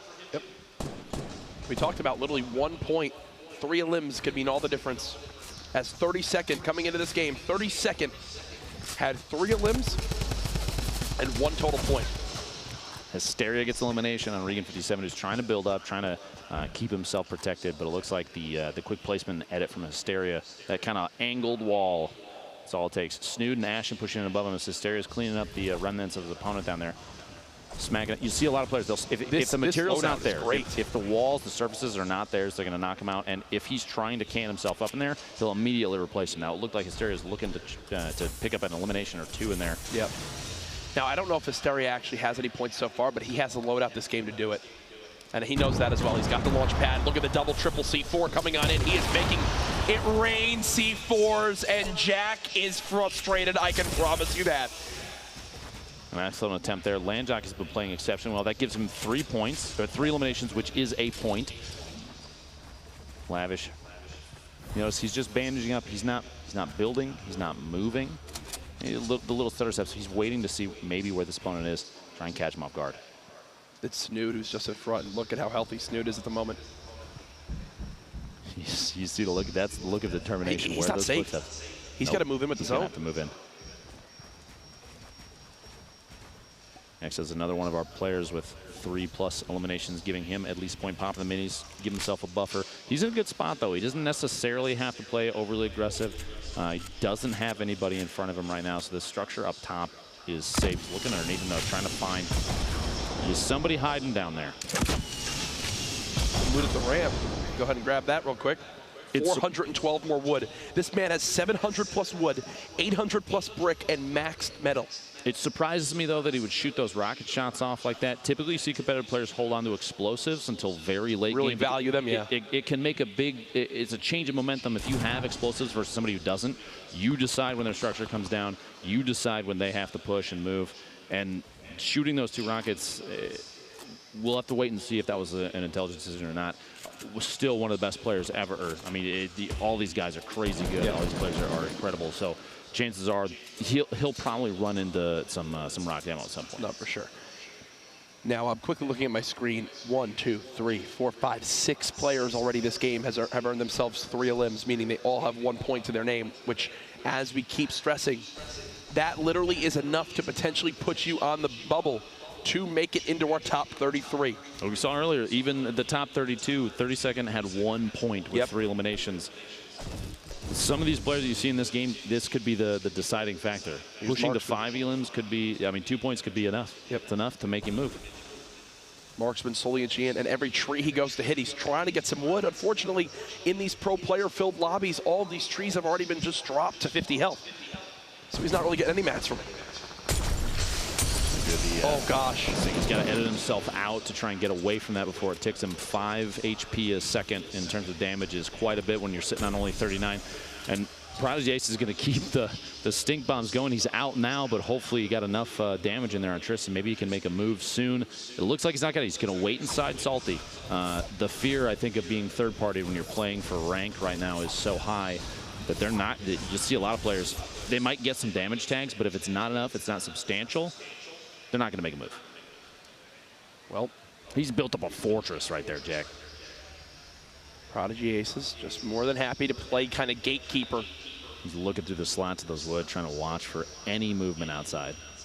He's just chilling at the moment.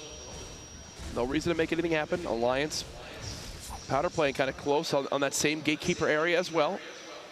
Bolt knocking the bottom of that house, and then Tristan again hiding in those buildings, and here comes Morgoss. Hopping his way in. He's like, hey guys, gonna take shots. How's everyone doing? This is what Prodigy was waiting for. Like I said, they're waiting for those opportunities. They look for the players, even just watching through the wood slide, saying, okay, somebody's gonna move down the street. Now's the time for me to take shots. Maybe even provoking somebody else to fire in too, whether he gets the elimination or not. Oh, Marksman just got exploded.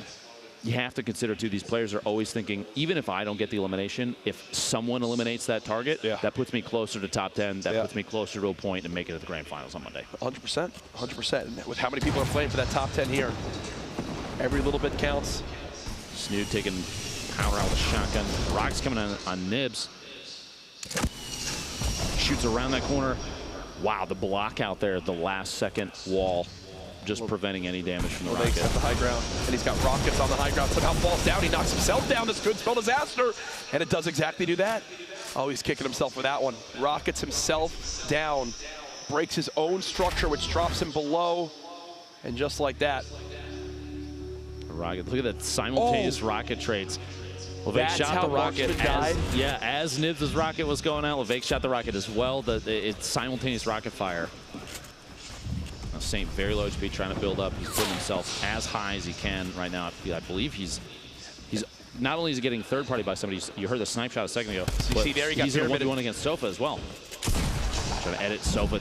Dude, that was brilliantly done by Sofa. Pyramid play to cap him inside, and then the edit and replace. And Sofa's an example of one of these guys that I've really heard of him. 21, and the fall. Landjock gets the fall damage elimination. I just went to go compliment him, and he died. You need Jack. It's been almost every game. I checked Twitter, and people were like, please don't ever compliment me while I'm casting. While you're casting. Like, if I'm ever getting casted, you don't compliment me. I was about to say, Sofa had 5 limbs right there, so that's 2 points for him. That's true. And Morgas, we watched him a number of times earlier. He was the player with struggling to get that third one, I believe, in the second game, but is still one of the highest ranked players on the leaderboard right now. So whether he got that elimination or not, he's been putting on an excellent show. The gameplay's been fantastic, and it shows. Landjack, we just watched a second ago. You gave him a good luck charm. A limb. Sitting on 6 eliminations. This could be number 7. So give him 3 points. Give him 3 points. Trying to spray on through. This is for trying to place a trap, but it wasn't his wall. That was actually the enemy placing the trap. Trying to find an open wall to shoot. He's getting third party as well. 27 HP left. Oh my no! An excellent timing from Snood to say, okay, you guys are fighting. I want to fight too. That was his chance for the 3 points. For 6 eliminations. You should still feel great about that. The tie break again.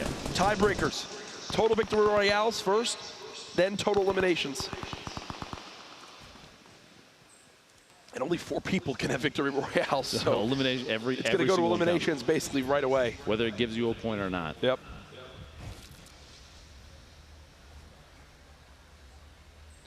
$19 left. This circle is closing, which means every circle after this is when it starts to move. Now this is Morgas just a moment ago. He missed. Mid-air. Wow. SMG spray off the bounce pad there. His opponent missed the first jump, jumped up on top, and had to reposition. Morgas is in the zone, taking a ton of damage. Finally will make it on out. He's going to get shot down too. This could be the ending here for our friend Morgas. Not far enough of a drop to do fall damage. Tristan Hibbs sitting inside, and the rockets coming out. You see the quick. He knows the rockets coming in. It's time to just put up every surface you can before you fall too far. Shotgunning, he's mad at trees, but he needed to get rid of that just so he could make a move through that surface, just in case of another rocket. Maybe somebody pushes in. And this is one of the healthier games Exus has had. Most times he's gone to him, he's had like no shields, but already 5 limbs, top 18, maxed rockets. 1K AR ammo and 8 minis. And he has a bounce pad, which means he can Exus is in the best position of any player in this game right now, I think. Already in the next zone, too.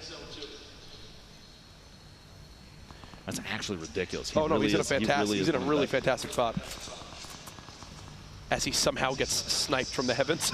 A player learned a new skill. Don't say it anymore. New weapon. Curved bullet. This gun shoots curved bullets over structures. I feel like the compliments right now, Jack, might be a debuff for the players too. You got to be very careful what you say, my friend. I'm done. All right, so taking advantage, 12 rockets, like you said, taking the shots from above, just trying to put as much pressure on his opponent. Maybe getting an opportunity where somebody third parties and takes a wall out. He can get a shot on somebody and get just the last bit of damage to get an Elon. Yo-Yo hiding in the box over there. X's this position. It really can't get any better than this. He can watch everybody.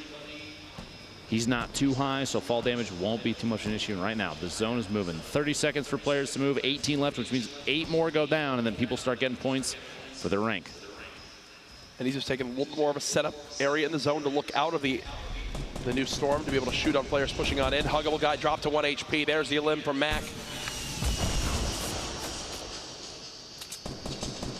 C9's blind. Blind sitting in an excellent position too. He knows, you can hear the fighting underneath. He is just spinning, looking for any chance to even just get one shot on somebody because storm damage and other big shields.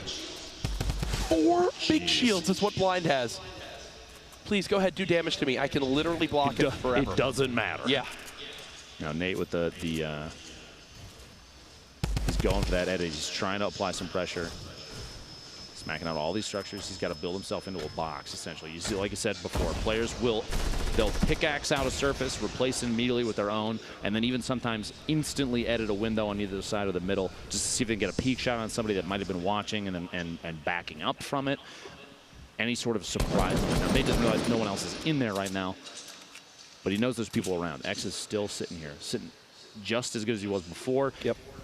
He might be distant from the next safe zone, but he does have the bounce pad. You see right there on the street, somebody flying in. C9 blind, making a move early, trying to get in the next safe zone, or at least a position right next to He's literally building height just to bounce pad. Here it comes, yep.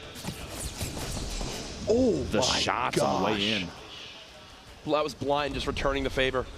And in that situation, I love that play. Give up the high ground, just mini, play that low ground. Now that top side of the map, those players are all going to be kind of forced into each other unless they can maintain their own elevations and maybe never run into each other.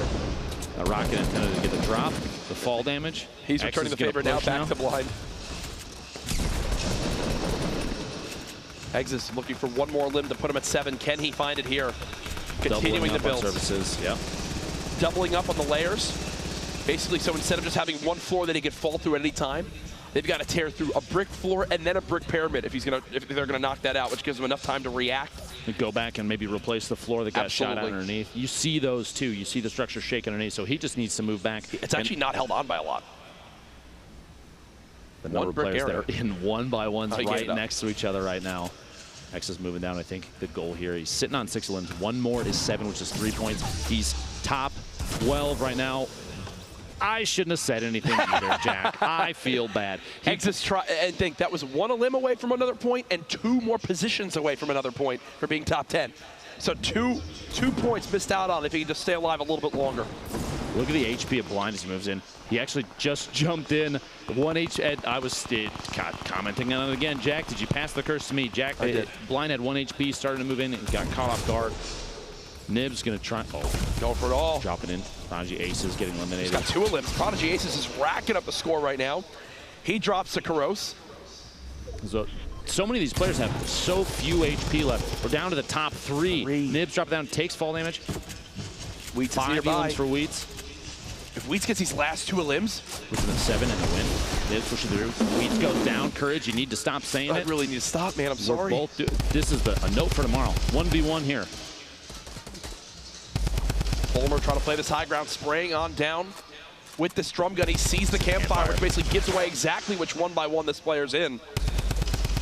Still a whole nother zone to go. This isn't like the other games where it's kind of ending with a heal off. They still have so much time until that kind of moment comes on through. Fulmer's trying to move across above and maybe catch this last player underneath him on rotation, catch him off guard and try and get the elim. The number of rounds though. Look at Nibs' ammo. Look at Nibs' ammo. He is stacked. And Fulmer's sitting on basically nothing. Yep. Fulmer's accuracy, the timing of these shots need to be absolutely perfect. Now Nibs can essentially spray at this moment. Can we go back to Fulmer for a second possibly to see exactly what he's got in his inventory? Because you see, I don't think either player is healing. 12 builds, no healing. He's got 2 spike traps, maybe something else in the trap slot, we can't tell. Yep. But so few rounds for anything. Yep. Less than 100 rounds. This is a rough spot to be in. Neither player has heals. Who will be the aggressor here? Fulmer did an edit and reset it so that he could watch the wood come in and kind of try and look through, see if he can spot this player on rotation. Somebody's going to have to make a play. Fulmer's waiting for the last second. He's above. You can hear the pickaxing from the player underneath. 1v1, match 4. I think he's going to just go for it. Drop down and go. 3, 2, 1.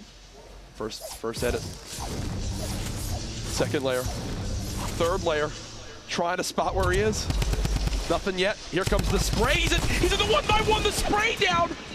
Down to just 40 HP. The clock is ticking. He's got to make something happen. He knows he's tagged the health. He tagged the HP. He knew he had the advantage. That's all he needed to do. Rank 1 for Fulmer there. The last second damage play. Well done. Yep. Because he gets that 1 point of damage done to the player, 1 shot of HP, that means that all he needs to do is just, well, outlive him in the storm, outbuilds him there. Beautifully done. Had barely anything to his name. So, yeah, you'll see it again here. The zone closes on in. Nibs tries to push out to catch his opponent off guard. Doesn't happen because immediately it's just awkward. The player's just above him. Now he's trying to out-heal, out to the damage, and it just wasn't enough. He drops to the zone. GG. Unbelievable. The drama of the last game of the day, Jack. Always. I want more. Right? Hey, don't worry. Tomorrow. We have 2 more days of heat qualifiers. Yes. And then Monday, the grand finals, $1.5 million. It's nuts. I think a lot of people who maybe didn't qualify today are watching. Watch this matches tonight. Oh, yeah. Taking notes for their potential qualifier games tomorrow morning in the 3 heats. Again, if you are in the Seattle area, you're here for PAX West, and you want to play, get up early, get in line. You can participate. Bring your pass. Show up early. Get involved, because guess what? This is a life-changing opportunity. If you could somehow earn yourself a major prize money, $225,000 for first. Before we end the night, though, we've got some replays and some things to look back on Game 4. We have Lanjak, who had some monster highlights at that game. I mean, you saw this for me was one of the more creative limbs. Double C4s down. Jack went to go use his big shield to put him at 200 health. He stops him at mid-drink and elims him there. Okay, that was Lanjak trying to go for basically any knockdown on some of these players too. The positioning, his positioning knowledge, knowing the location, the awareness of their position as well. The first elimination, the C4 one, you saw basically the perfect toss right through as the builds from Jack were going up. And he threaded the needle with the C4. Pulled the trigger, and that was all. That was all he needed. And that second elim you saw was actually on the Sofa, who won our first heat today. Sofa, someone who really impressed me, someone who I hadn't heard of prior to today, but might be making a name for himself this weekend. Keep your eyes on him, Jack. It's quite good. Also, Prodigy Aces, we highlighted him a lot that game. He had 2 crazy last-second elims there before he got taken out outside the zone. I believe that's this here. You see. 1 quick one, player to his left, second quick one, and then immediately tried to run on in, but unfortunately then got swarmed by another, and I think, yeah, that's where he met his match. That was Karos who took him down. Prodigy Ace is a name I've seen a lot in the Battle Royale genre. The range on that pump action could be, it could be a friend or a foe. Oh, yeah, big time. And you saw right there, he was a number of shots that they were effective. They did damage, but it wasn't just quite close enough. Definitely better to have there than the double barrel, though. The double barrel would have done 4. A little too far. I mean, we said before, these players are taking advantage of that double barrel 100%. In the very last moments because you're hugging your opponents. But in situations like that where rotations are happening, it's not necessarily the best bet. And I think watching these games, seeing players swap their loadouts on the fly. We saw Double at the top of Tilted Towers with the hunting rifle. If he had made it later in the game, we saw action from him. He would have dropped that because that weapon, it's just not well utilized when you're in a box 1v1, 1v2 situation. You're trying to move with when the storm starts to move itself. You won't see a lot of players hold on to it. They know that late game engagements, they're up close. You have to be quick. You got a lot of flick shots with shotguns are going to come out. Yep, it's impressive. I love it. And the mindset that we're seeing players have to decide on when they're 1 elim or 1 placement away from earning themselves a point, that can be all the difference. And we saw there, people at 6 try to get aggressive for that 7th elim, doesn't work out. Players at 2 try to drop on down, force the fight, doesn't work on out. There's kind of a look at the aftermath of the venue, people realizing, hey, I think I made it on through. Hey, I didn't. That's Nate Hill, who was had himself a monster game with that 2nd place with 5+ elims, or I think it's 7 in that one.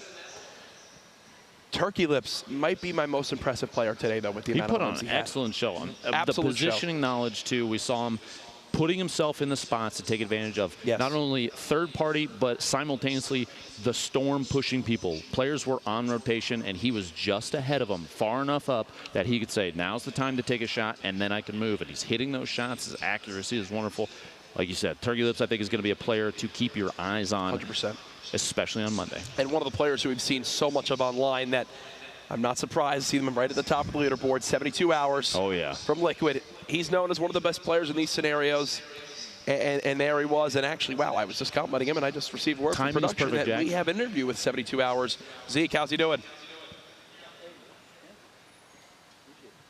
Ladies and gentlemen, can you hear me? Yes. We can. First off, let's just talk about you two. You guys are amazing. Great castle day. I'm here with the winner, the #1 seed coming out for day 1. That is Liquid 72 Hours. Please come and join me, friend. How are you doing? First off, tired, but I'm doing good.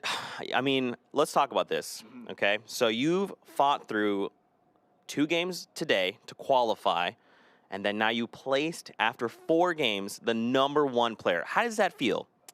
Feels good. I did a lot of like research into how people played solos and how they were so successful, because I didn't find a lot of success initially in my solo scrims and my first solo summer skirmish, and I kind of went back and reflected, and feels really good that the hard work paid off. And I mean, you're no stranger, right? We've seen you all summer skirmish long. What has it been like to start from the very beginning, to make it here and now to show up and still show players, hey, I'm the guy at the top. I'm someone that you need to look out for. In the beginning, it was really nerve-wracking because you don't really know how you're going to perform in a tournament, but as the weeks have gone on, you've gotten more comfortable, and it feels good to show up today, especially on my end. So. Now, let's talk back to the third game where you literally clutched out. I mean, one of the craziest victory outs I think I've ever seen, right? You get pushed out of Storm, you land, and with 3 HP, you secure the dub. What's going through your mind? What are the decisions you're making leading up to that moment? I knew the Storm was coming, and I needed to get the minis off because I knew I didn't have shield. And then once I pushed that guy from the Storm, because I needed to get rid of him because I needed low ground, and I knew my mats were low, and it turns out he was out of mats too, or I just didn't grab his mats. And I was just pretty stressed, but I just tried to play it slow. And after I killed him, I realized just how low I was. I mean, I didn't realize I was only 3 HP. I knew I was low, but not that low. So it was definitely a crazy match for me too. Fantastic. Now that you're #1, okay, you've qualified, you've made it to finals. Right. What is the strategy going into finals? Just going to try to play the same way and just be consistent and make sure I get at least several points each game. And I think if I do that, I'll do pretty well in the tournament and place well. What do you want to say to your fans out there? I mean, so many people love you, and you are arguably one of the top, I'd say, best players ever. So what do you got to say to your fans? I appreciate all the support, everyone who's been with me since, other games I've played and then translated into, this BR genre in Fortnite. And thanks for everyone who believed. Appreciate it.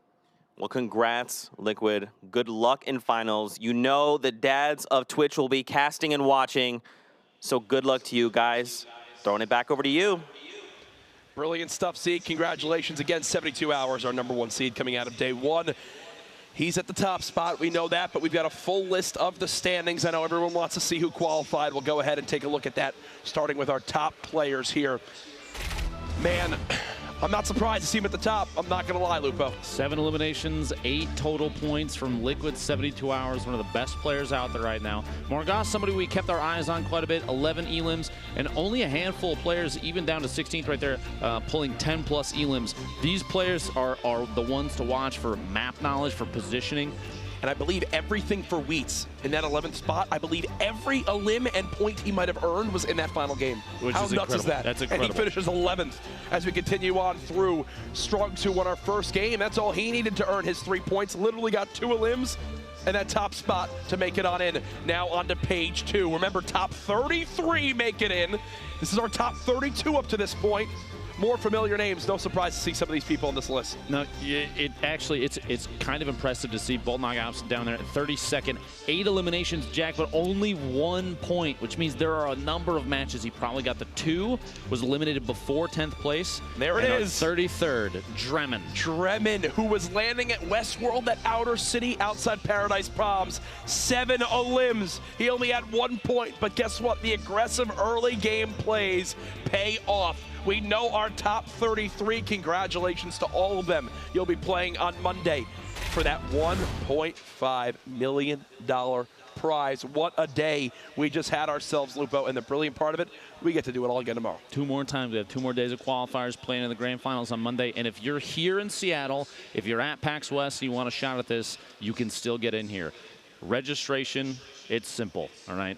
All you have to do is show up to this lot, what is it, 73? Yes, it is. And show up early. Trust me, people are ravenous to get in, all right? And if you get in for registration, make sure you go to the play location at the right time. You have to report on time and play your heart out, all right? $1.5 million in the line, you got to put in maximum effort. Absolutely. And my heart would be racing, man, for games like this. It's a lot of high tension, a lot of high action, and those storms are disclaiming a lot of people. Positioning has been wonderful. We've seen some top-tier gameplay from a lot of players, a lot of names that we've seen in the previous 7 Summer Skirmish weeks. And you have to remember, over the 8 weeks of Summer Skirmish, $8 million, with $1.5 million culminating here at PAX West. It's been fun. I was going to ask your final thoughts, but I feel like you kind of just I laid them out there for you, Jack. I'm reading your mind, brother. Either way, I'll give mine. Awesome day. Shout out to everybody again. Patient through kind of a couple hiccups, but either way, live tomorrow again, 6 p.m. PST.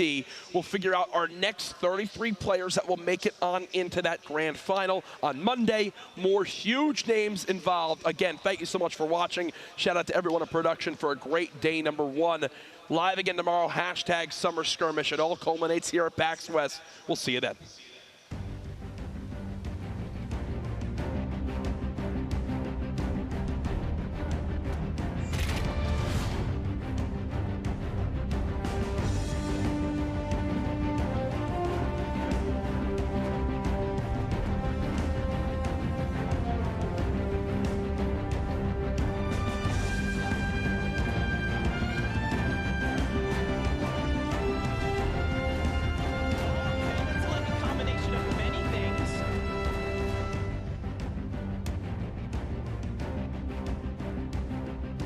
Let's go!